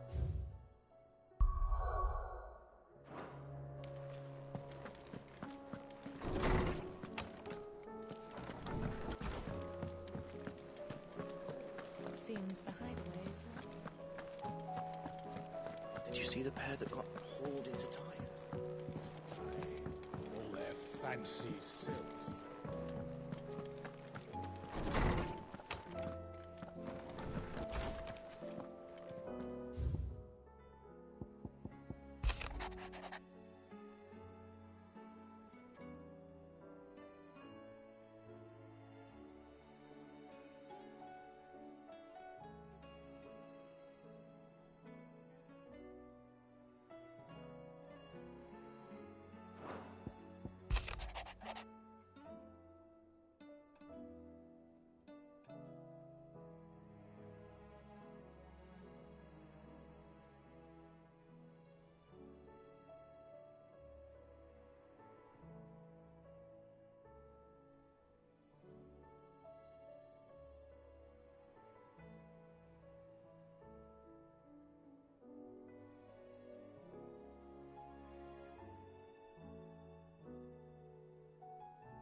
Rutherford. Wasn't that the name of my uncle's manservant? Where would he be at Martha's Rest?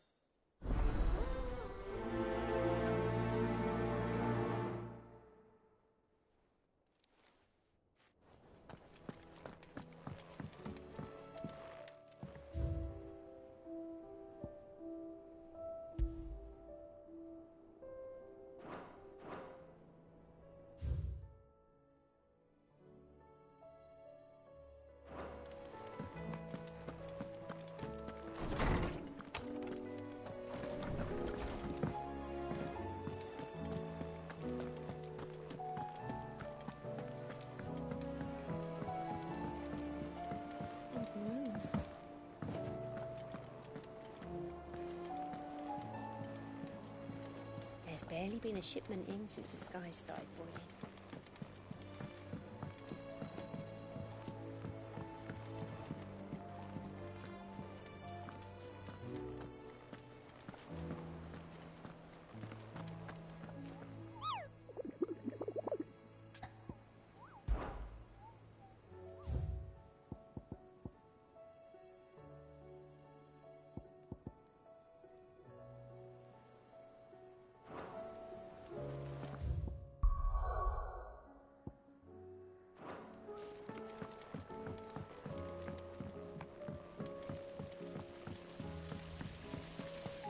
The girls here can have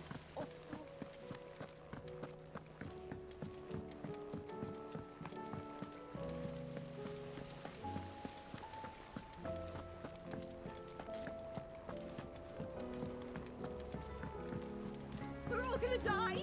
You hear me?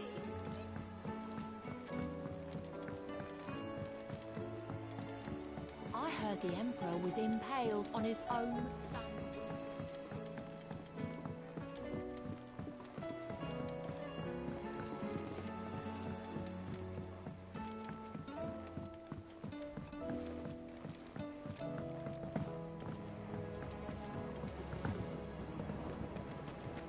Otto said you were in the Dominion when it fell. You were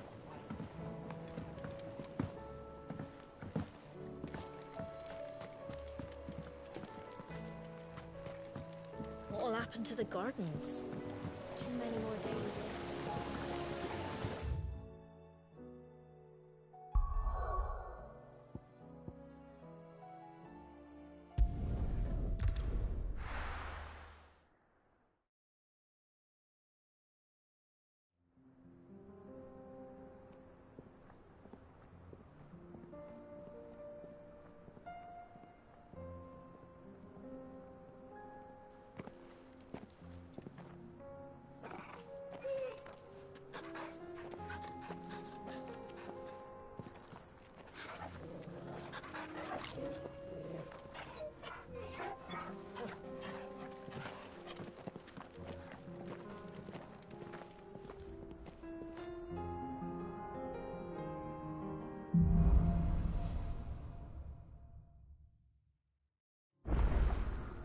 It's like a dream.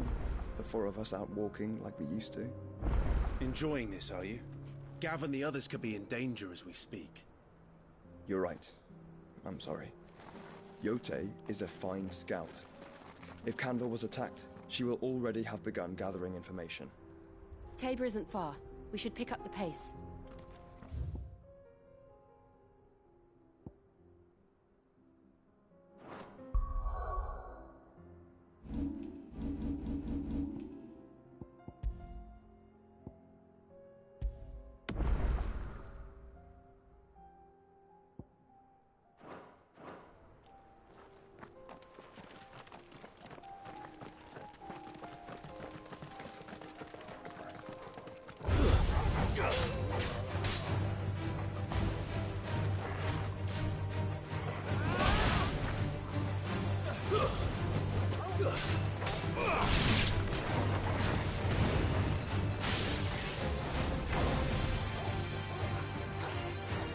Help me, boy.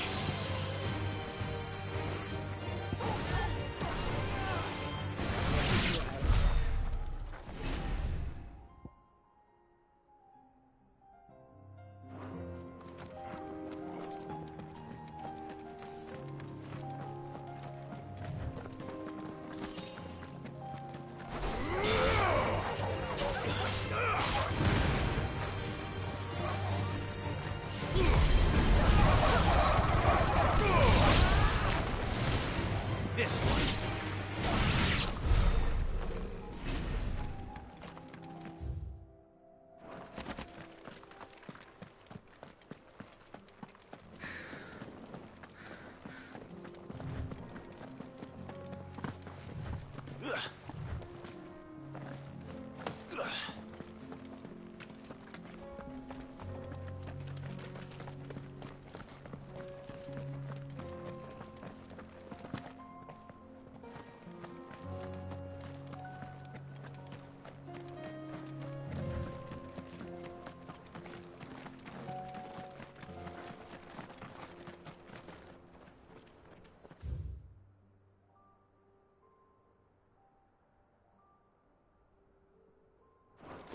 We can use the ruins to cross the ravine.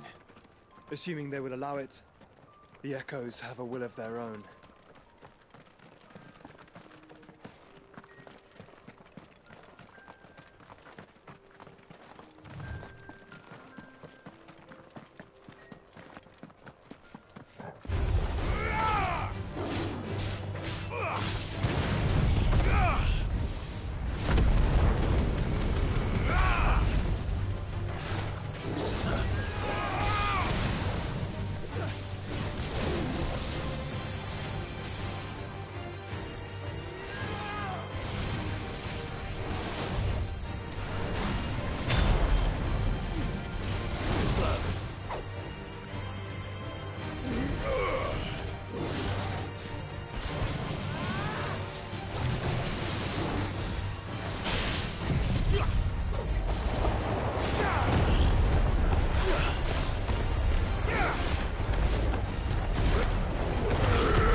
Ah, good to see you.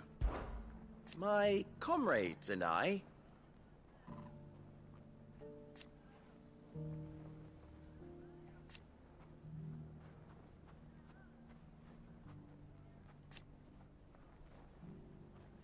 And defend Dalimil we shall.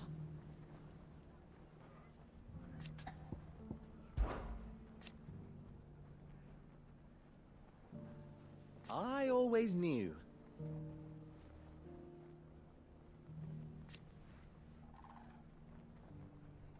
Meanwhile...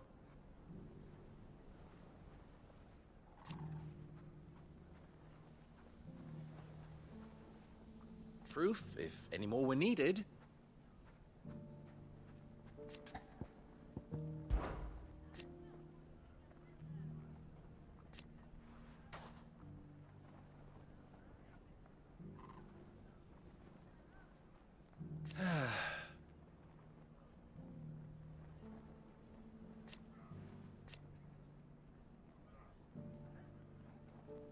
But something tells me... you're always welcome here. Dalimil's saved. And with ours.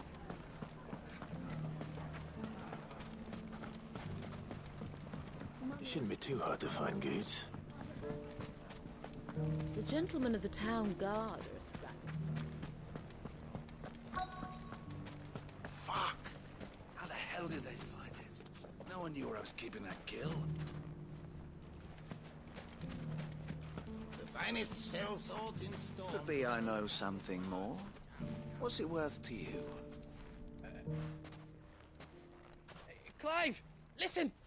I found someone who says he's heard the rumours about Nan. Have you? Go on. All right, it's like I said. Says the more swords and spears she puts in people's hands, the more war they'll wage.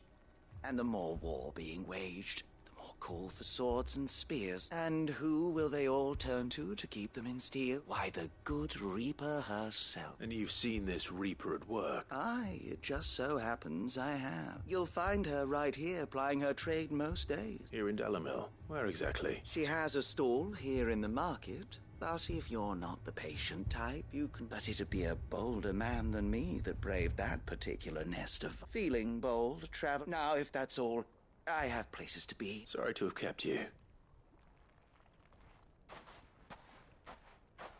You don't think Nan's the Reaper, do you? Not unless she's discovered the secret of how to be in two places at once. Eh? What do you mean? Lady Karen hasn't left the hideaway in weeks. So who has been running this stall he spoke of? Good question. And I'll visit this storehouse on the edge of town. All right, but be careful, Clive. You too, Goods.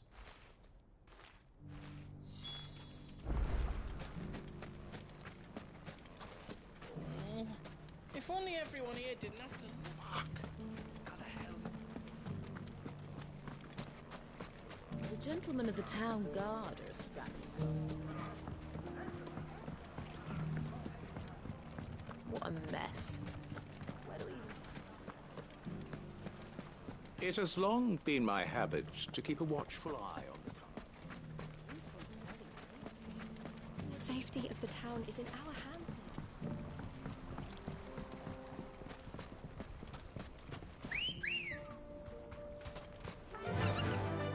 Run like the wind. Time to brave the Viper's Nest.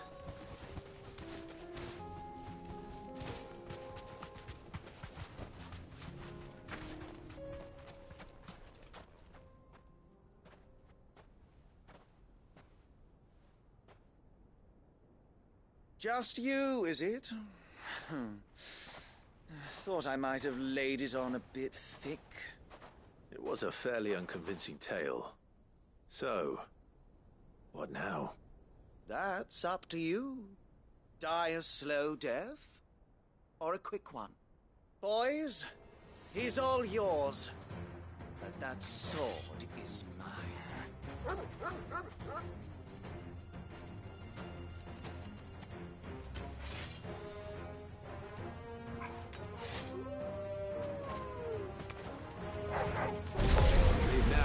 pretend this didn't happen.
Oh, you've done it now.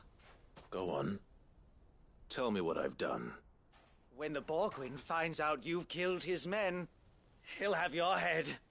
He only wanted that bull of a manservant, the dim one always clinging to Karen's skirts. You weren't even supposed to be here. Who the hell are you, anyway? What were you going to do to him? The Borgwyn wanted him to get to Karen. I was only supposed to point the lamp in the right direction once he arrived in Dalamil. But then you turned up. Well, go on then. If you're going to end me, end me. You're not worth the effort. Now be gone, before I change my mind. Fucking coward! I need to find Goots.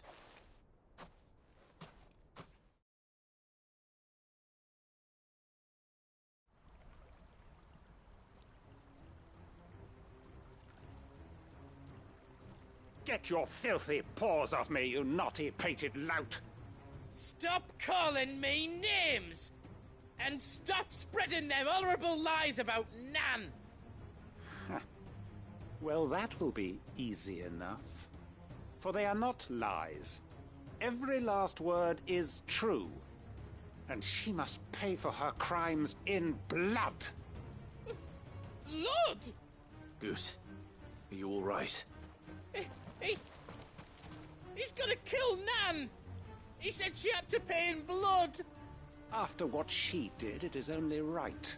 She ruined my life and the lives of countless others. That loathsome harpy's very existence is a crime. Goots, was it? I have no quarrel with you. Only with your employer. Run along now. You need not pay for her sins. No. No? I don't care what she did. I won't let you hurt Nan. Promise me you won't hurt her, or I'll kill you myself! Goots, no. Enough, all of you! Karen. But how did you? You're a sight less clever than you think you are, the pair of you. Did you think I wouldn't notice the two of you slinking off together? Well, the whole thing got me thinking, who in Dalamil might bear me a grudge? And a certain snivelling shit I ran afoul of in my fairy years came to mind. Though it was just Bogan back then, wasn't it?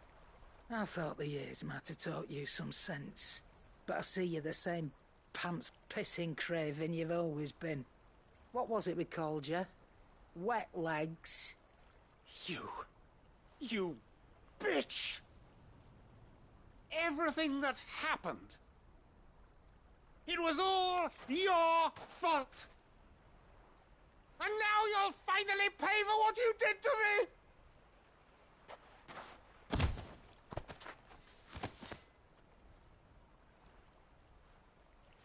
Goots, you... If you want a piece of Nan, you'll have to go through me. Fuck!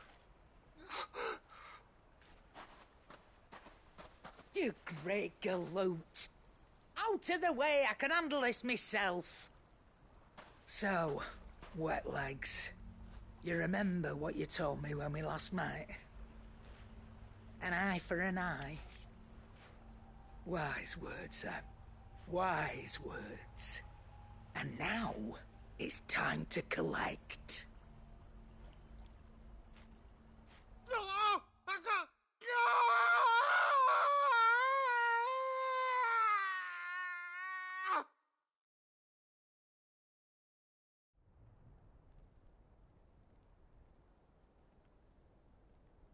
Sorry to keep you waiting. Is he... Dead? No. But I reckon he wishes he was. It ain't easy going through life one eye short of a pair. After all, I should know. You don't mean... Oh, don't tell me you didn't notice. Lost it to old Wet Legs back when we were working the same routes. Said I'd stolen from his strongbox. I'd done nothing of the sort, mind. But that didn't stop him taking his little revenge. So I took some of my own. Sorry, lost everything. His coin, his clients.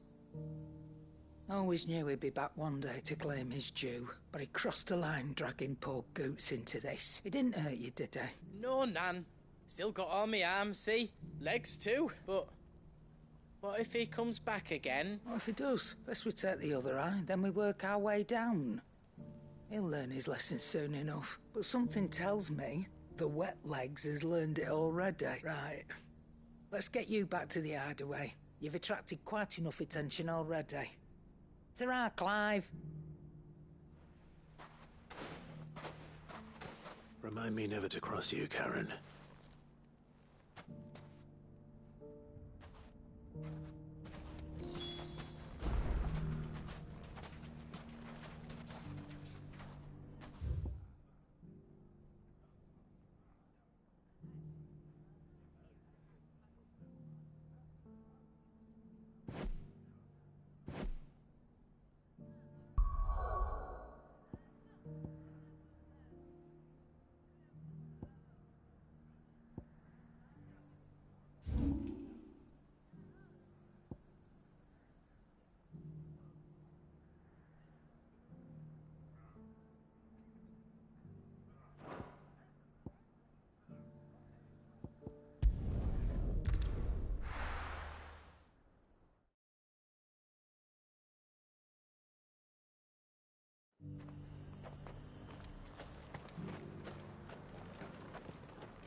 I got peppers to numb your tongue up.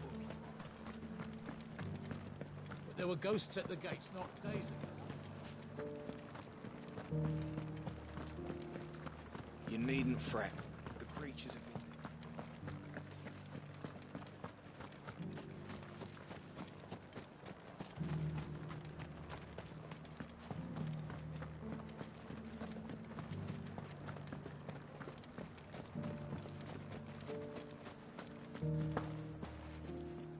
Is there something on your mind? A welcome turn of events, but...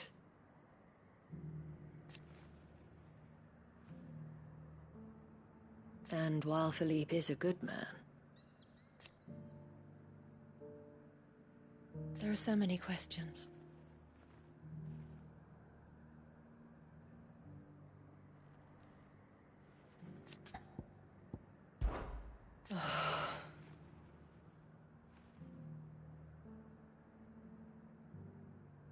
Thousands remained in the capital.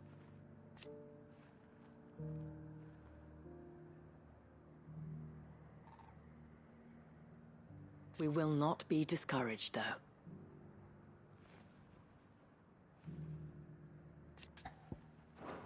Do be careful, Clive.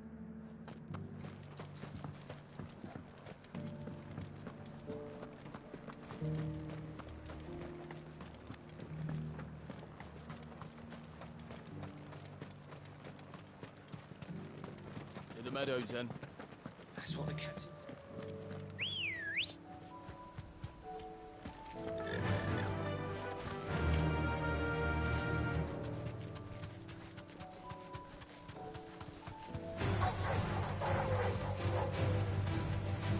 Socrates said I should be able to find what I'm looking for somewhere nearby. Bright blue dragons and bright yellow flowers. Should be easy enough to spot.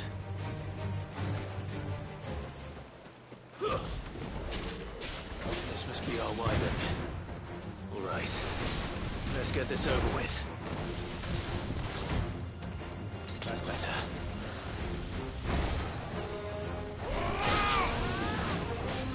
Waken wind!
Farewell.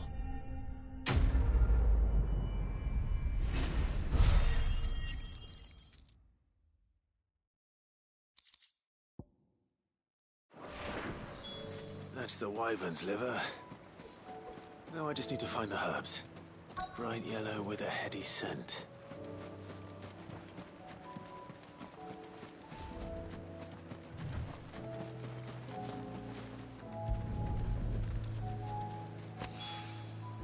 I think that's everything Molly needs to resurrect her recipe. Better head back. Ready, go? Fly, Ambrosia.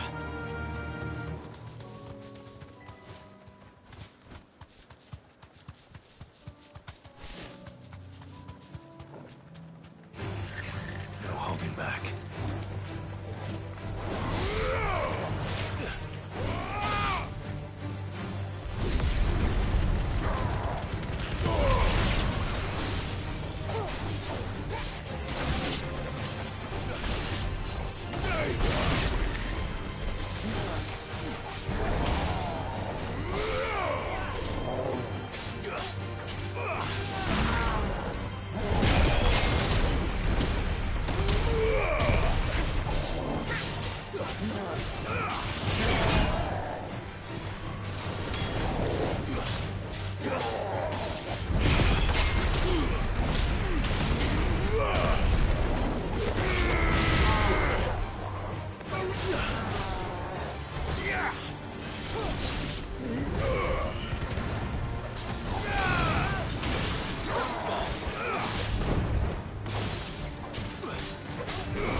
all for making this town a welcoming place, but...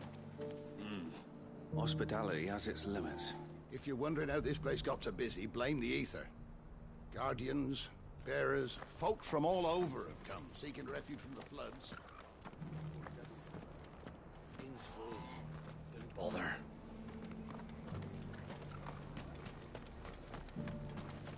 Look, Daddy. Shining so brightly. Isn't it pretty? Yeah. Pretty blooming sinister.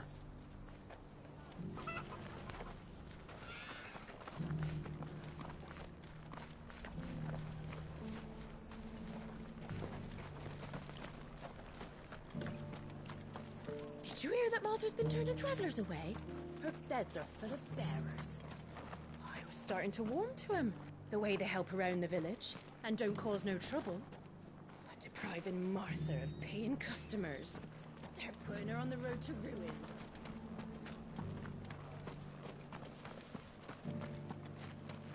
I'll build a barricade so sturdy, even a band of Curl Gone Blue couldn't break it down.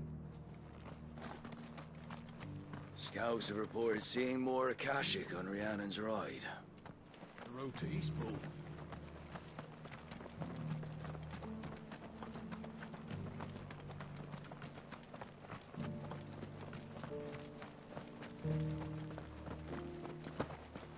The people of the rest may seem to be in high spirits, but give them a little wine, a little company, and the tears soon begin to flow.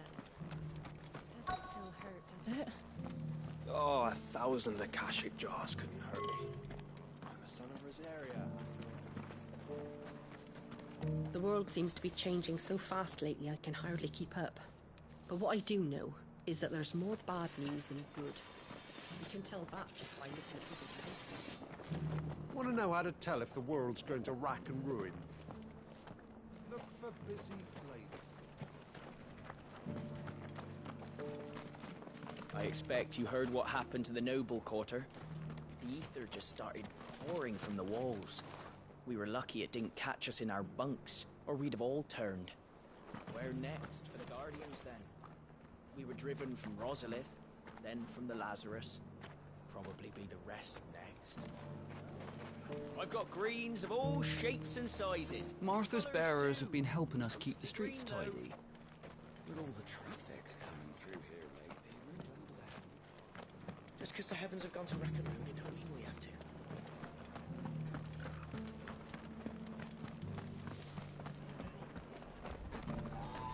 Wonderful creatures, chocobos are. They're fast, strong, loyal.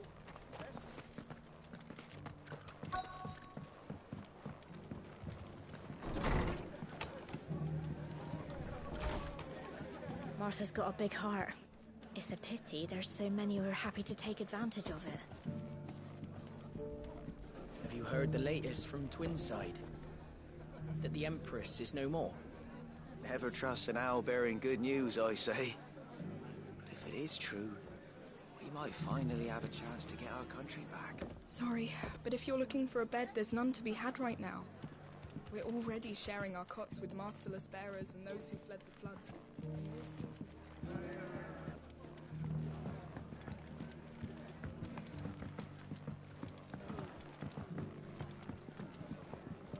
My lord Marquis, is that you? It is you. Then you received my letter. I am Sebastian Rutherford, chief steward of your lord uncle's estate. Of course. Yes, my lord. Thank you for coming. And what was so sensitive that you couldn't put it in writing? 1,000 apologies, my lord. It's all right. I am here at Martha's Rest, at the behest of your lord uncle, tasked with learning what I am able of the realm's current state of affairs. And what I have learned is grim. The fall of the Mother Crystals has left Storm in a state of utter disarray. The subsequent darkening of the heavens has only made things worse. Akashic attacks, once unthinkable, are now commonplace. The gears of governance have ground to a halt. The realm threatens to drift into utter chaos. Your lord uncle, however, believes there is a way to avoid this fate. That sounds like quite the undertaking. It is. Hence my having enlisted the aid of several colleagues serving the 7 high houses. Alas, I have lost contact with 2 of those colleagues already. They are both able-bodied and trained in the sword, yet in these dark times even that may not prove sufficient.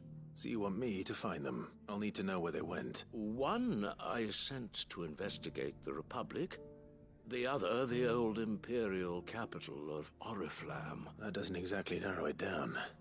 Thank you, my lord.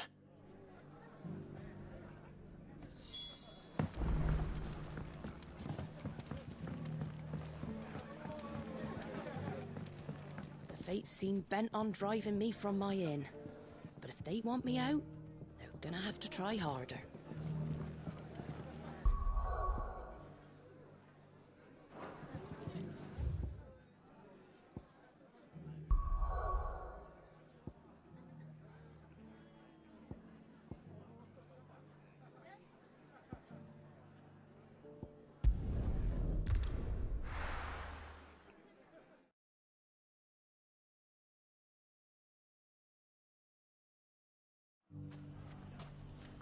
It's not going to be easy finding one man in an entire republic. Let's hope someone here's seen something. Mummy? The gentleman of the town guard was there.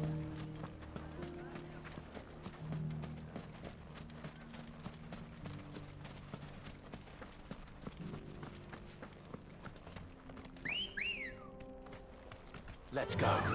Yeah!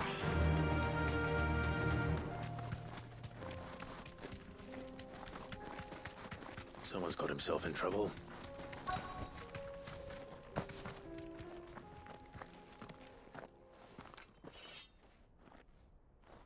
I don't see your master here, so you can start by giving us all the coppers in your purse. I already told you, I have nothing. Then maybe we'll take that pretty outfit and the steel you're wearing. Please! These men are trying to rob me! I'll deal with this. Thank you. You that one's master, then?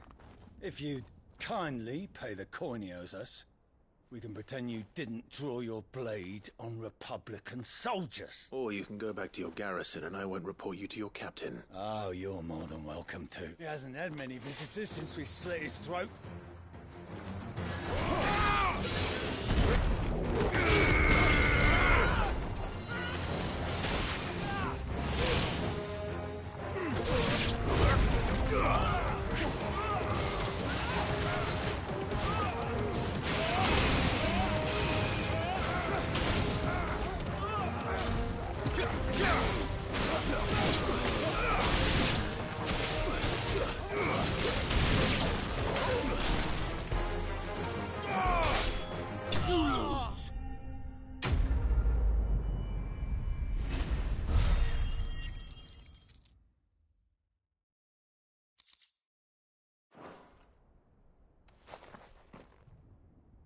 I'd expect as much from Hugo's faithful, but these were men of the fist. Much has changed in the Republican army since they lost their rock. You've seen this kind of thing before, then? Many times. I was sent here to observe the situation. You're one of Rutherford's men. He sent me to look for you. Well, then you have my thanks. I fancy I could defend myself against one, perhaps 2, but a whole regiment. I arrived in Dalimil several days ago, but when I called upon the captain of the local garrison to make inquiries, his men confiscated my effects and locked me in a cell. The captain is no more, and his men make the rules now. Fortunately, I was able to bribe my way free, only to be stopped again by those soldiers you so kindly dispatched. What of the Fist's central command? Surely they wouldn't allow such lawlessness amongst their ranks. I would imagine they are unaware of it. Most of the army has fallen back to the capital and hunkered down behind her walls. Those who weren't recalled now rule the fringes unchecked, answering to no one but themselves. Then it's worse than we imagined. You should return to Rosaria. It's not safe here. I'll find a caravan heading north. You won't mind if I borrow one of these soldiers' coin purses?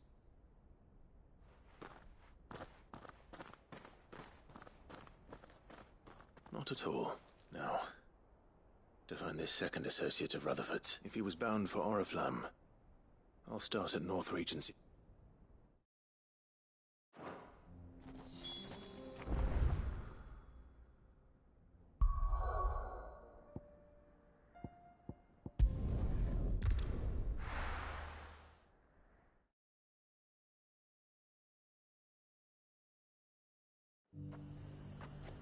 There's a lot of road between here and the capital. Rutherford's man could be anywhere.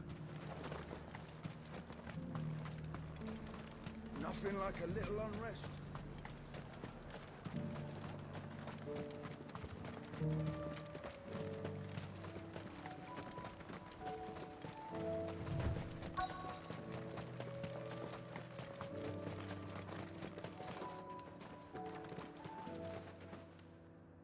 What happened here?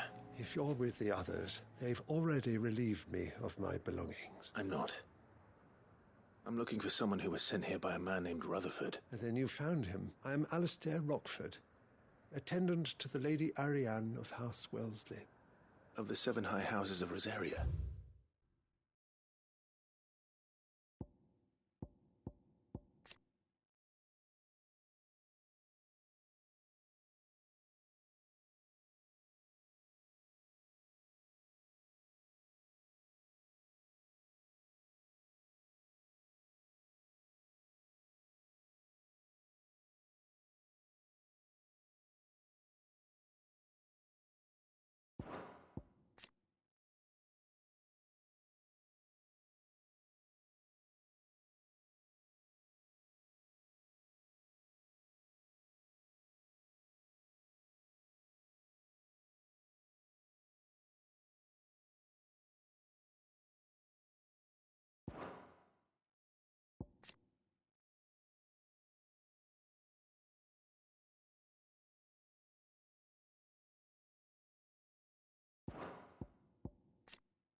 It's been a long time since last I saw my great-aunt. Is she well? My Lord Marquis? Yes. Yes, she is. The Lady Dowager has granted me leave to assist your Uncle Stuart. I was on my way back from the old capital when I saw some villagers being robbed on the road here. Bandits? They looked more like field hands, but it didn't matter in the end.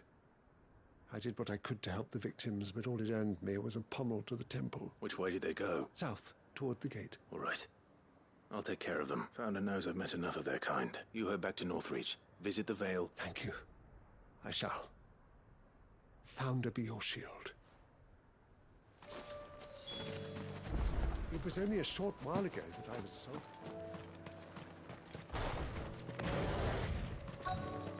They just couldn't resist, could they?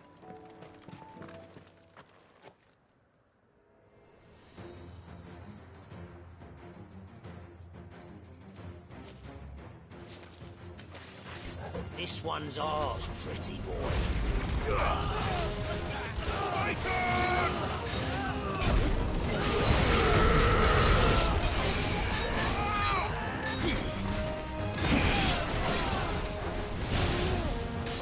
Fire and flame!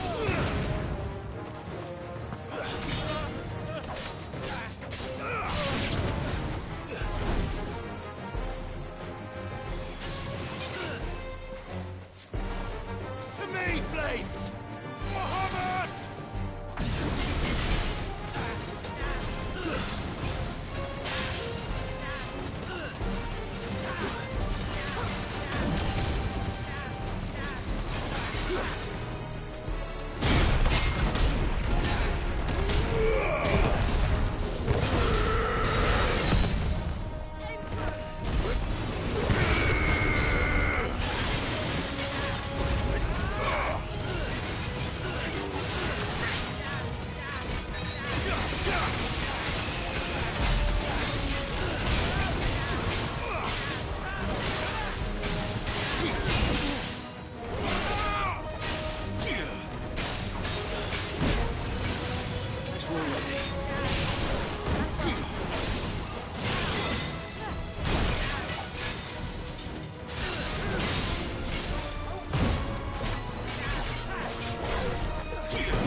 Make for the town while you can. There may be more bandits nearby. You don't need to tell me twice. This looks to be all of them. I thought I told you to make for the Vale. And stand by, as ill might befall the heir to the ducal throne. It's just Clive, and I'm fine. Which is more than can be said for you. I will survive. Strange that the garrison wouldn't intervene in such a brazen attack so close to their gates. The garrison have their hands full inside the city. There are few hands left to work the fields, and even fewer to transport the grain. The market stalls are nearly bare, and the price for what remains is exorbitant. It's not uncommon to see a fight break out over a crust of bread. When I said the ones who attacked me didn't have the look of bandits, I meant it. Rockford, listen to me. If you are to continue your investigation, you first need to seek the attention of a healer. Of course. I shall return to Northreach right away, but allow me to thank you first. Had you not happened along, Don't thank me. Thank Rutherford. I suppose he'll be wondering where I've got to. I shall send a Bistolus as soon as I'm able.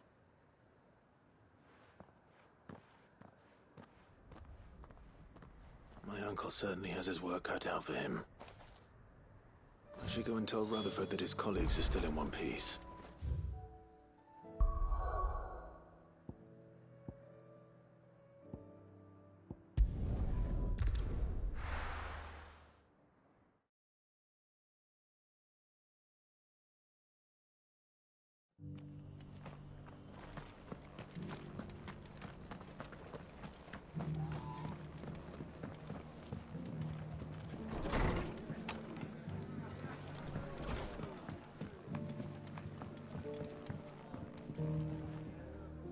I see you're still here. The Rest's location affords a constant flow of traders, and with it, a constant flow of information. Speaking of which, I received word from both my associates. I only happened to be in the right place at the right time. They both seem to think the realm's prospects rather grim. I am afraid that grim would be putting it lightly. Storm is in crisis, and if we are to free her, we must work quickly, and we must work together. As it is mine.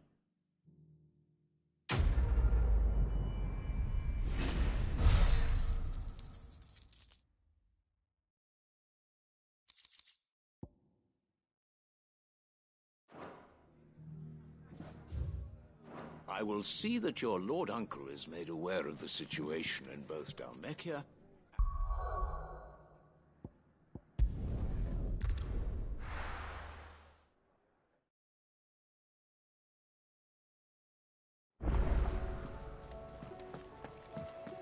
Mindless though they are, an Akashic horde large enough to besiege the free cities is not to be trifled with.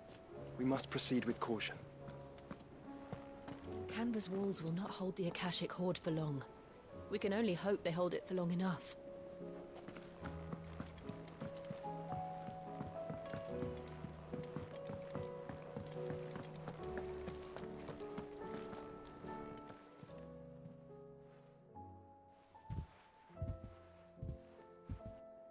Nothing like a dish of cold vengeance to foul the gut. I'm sorry, I didn't mean to make things worse. I just thought I had to protect you. Like you've protected me. Aye, well, someone had to. Your parents certainly didn't give a whit for your well-being. Reckon the both of us would be worse off if I'd not taken you on. You've always been me right eye, Goots, and I'd have you stay that way. So don't you dare go looking for trouble again. Well, I will. If you ever need help, I'll do it again and again, and you can't stop me. Why, you big lump. Fine. Play the hero if it makes you happy. Thanks, Nan. I won't let you down. There's nothing he wouldn't do for you. That's as maybe. But if he's ever to make his own way in life, he'll need to start looking out for himself as well. Till then, he'll need people to watch his back, just like you did in Dalamil. Don't think I didn't appreciate that. Of course. His family. Stop it. You make me one good eye, mister. I don't go thinking that'll do you any favours. A potion today'll cost you the same as it did yesterday.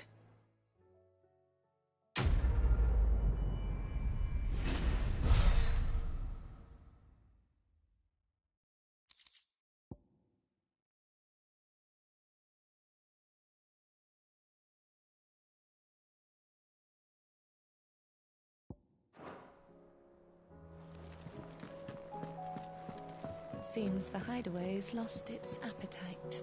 So, did you have that word with Tomes then? I did, and he was as helpful as ever.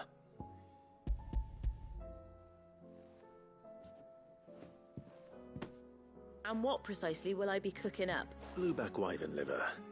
And, a herb known as Saint's Bonnet. Ah, wyvern livers, was it? Well, at least it weren't actual worms, I suppose. Now then, you stay right where you are. I've got some cooking to do. Let's hope these grand old chefs of yore knew what they were on about.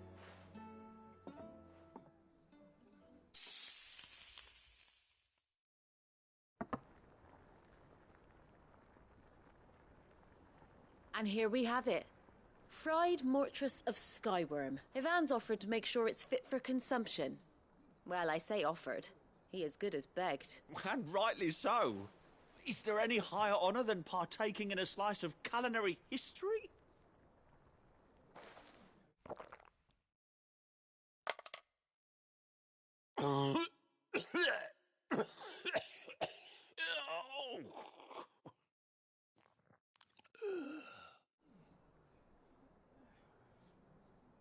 So, not fit for consumption then? What witchery is this? The crackle of the crust gives way to an almost violent richness. Yet, it is the piquant kiss of the saint's bonnet that tames this savage dish. It is a tour de force. A force of nature, even. A maelstrom of flavour and sensation.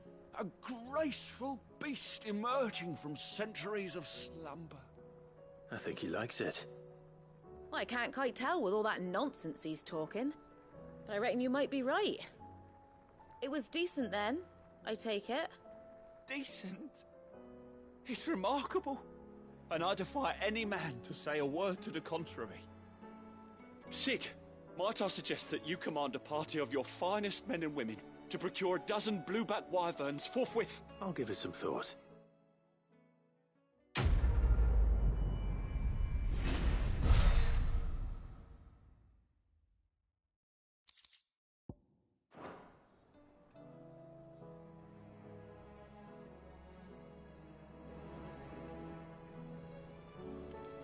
That book may be a veritable treasure trove, but the recipes are hardly what I'd call honest fare. Oh, who needs honesty when they can have majesty? Our companions deserve only the very best.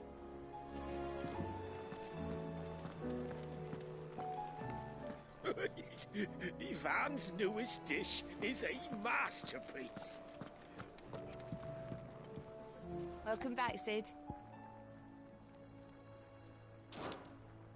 As if setting our people free wasn't enough. Good news, everyone. The casks have been liberated.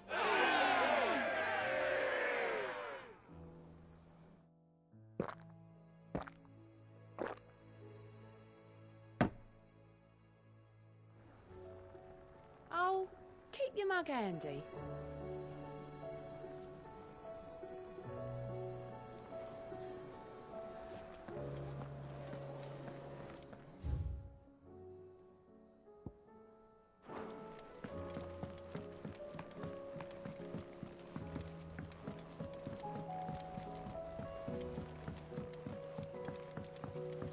Did you see that?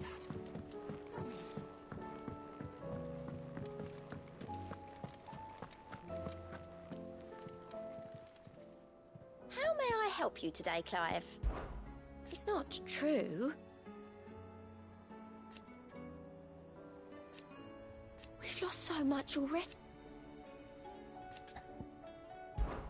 Come to claim your just desserts?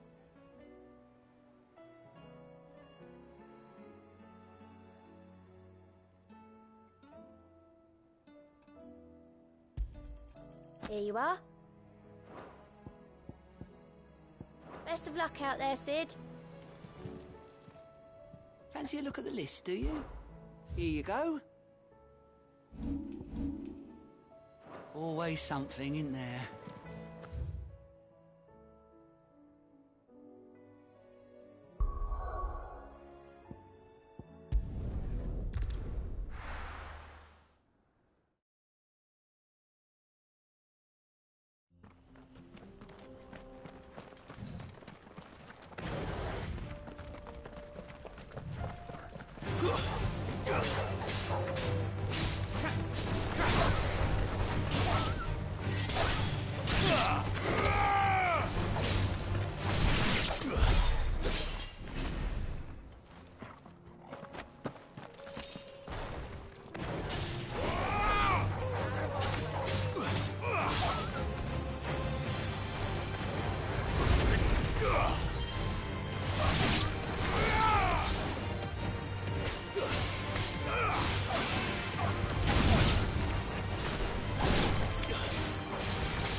Good girl.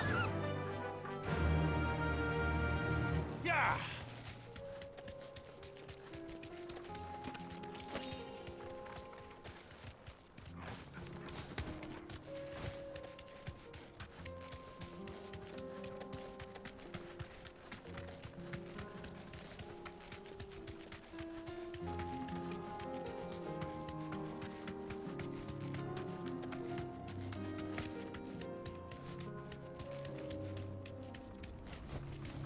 Thanks, girl.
Tell us about Yote, Joshua.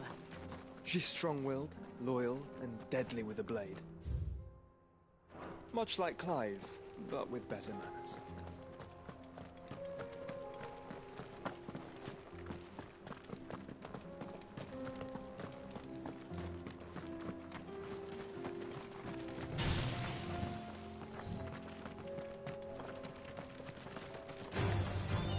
Very well.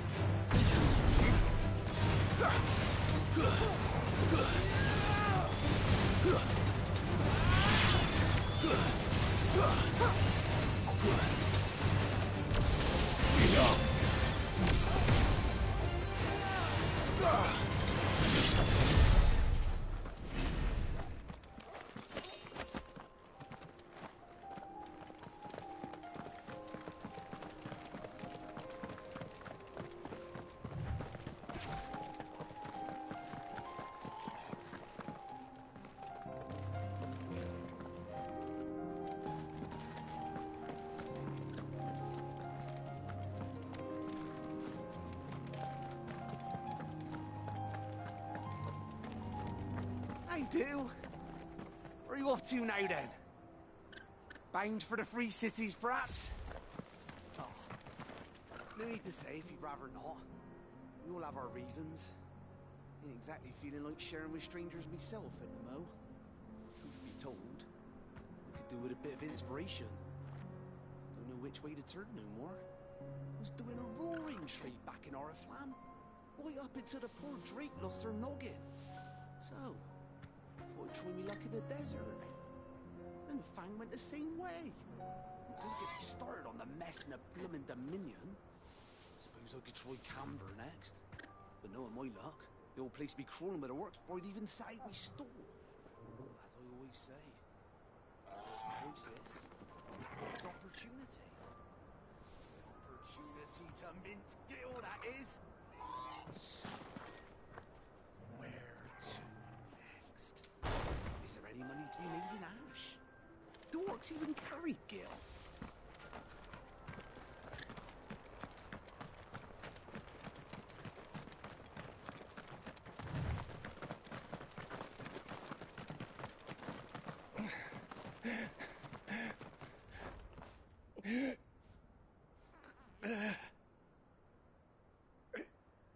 You're injured.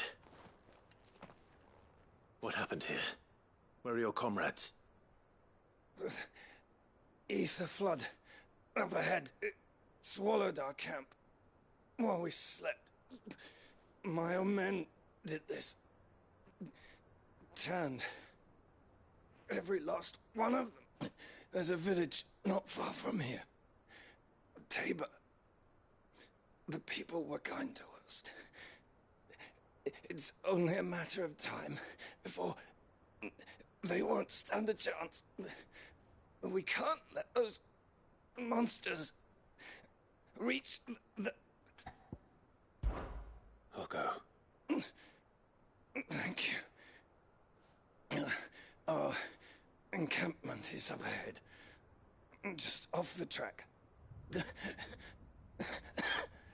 They must not reach Tabor. Forgive me, Lord Kuka. Rest well, soldier.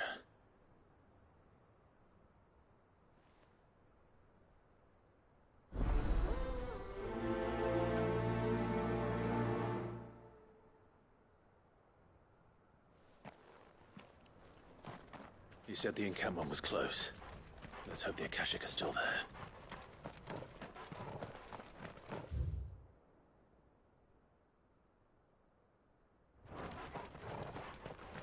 Another ether flood. They're everywhere now. We can't go round it. Then we'll just have to be careful.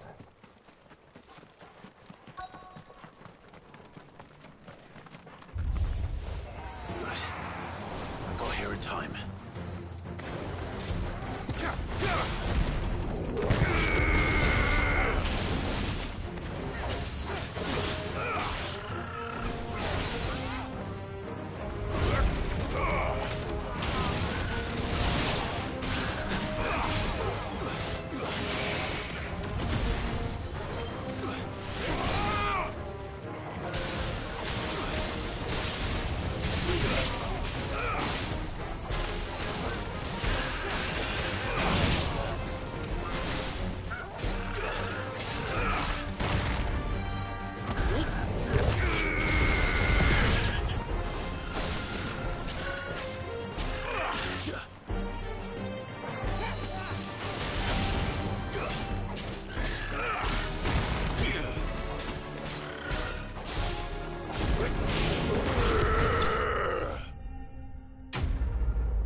Someone there! Please, I can't move my leg! That doesn't sound like an Akashic.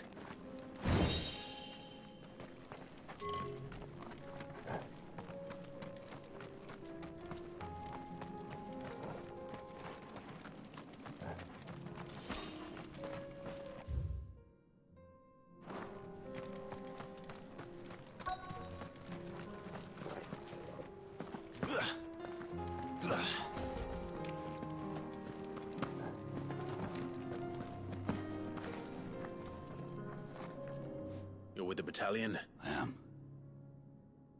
I heard the fighting. Taken care of. One of your brothers in arms told me what happened and asked for help. Another survivor. Where is he? Tell me. His wounds were too deep.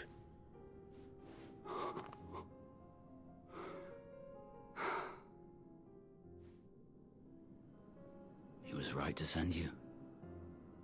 Those things you slew are no longer my brothers. Tabor is safe thanks to you. Here, you've earned it.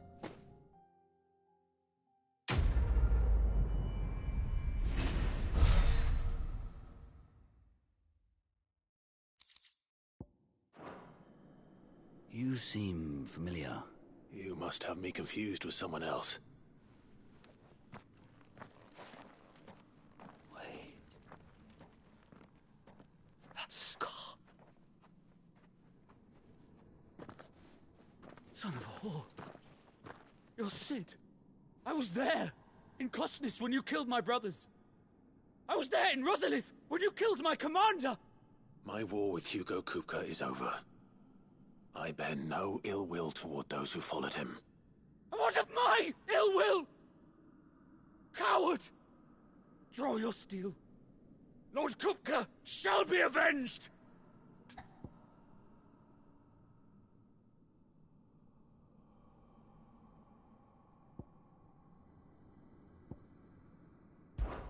When your wounds have healed and your head has cooled, come and find me if you must.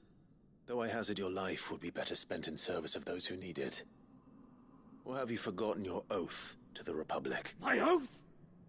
What would you know of oaths? I know how hard they are to keep. Which is why I'm giving you the chance to keep yours. No. I won't be deceived. Lord Kupka told us of your crimes. You are an outlaw. A murderer, not some Man. Like you or anyone else? I am nothing like you. But if you're not gonna kill me, then go. Leave! Just know that I will find you, Sid. Someday.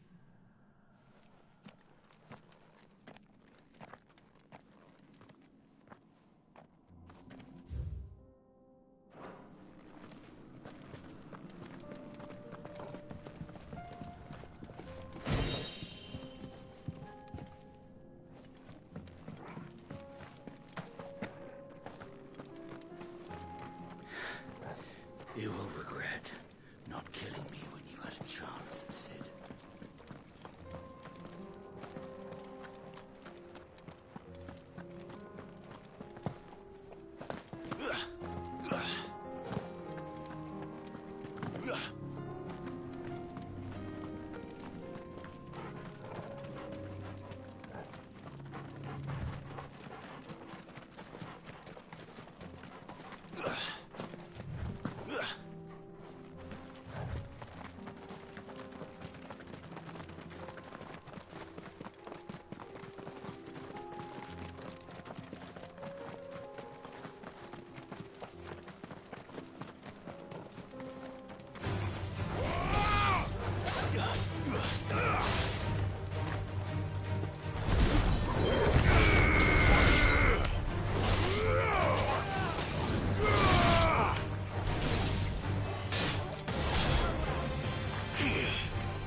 We're nearly there. Have you been to Tabor before? There are a few places I haven't.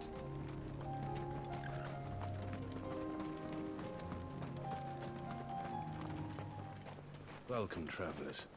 We don't get many visitors here in Tabor.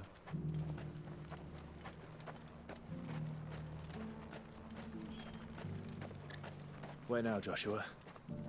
There is a residence just inside the city gates. She awaits us within.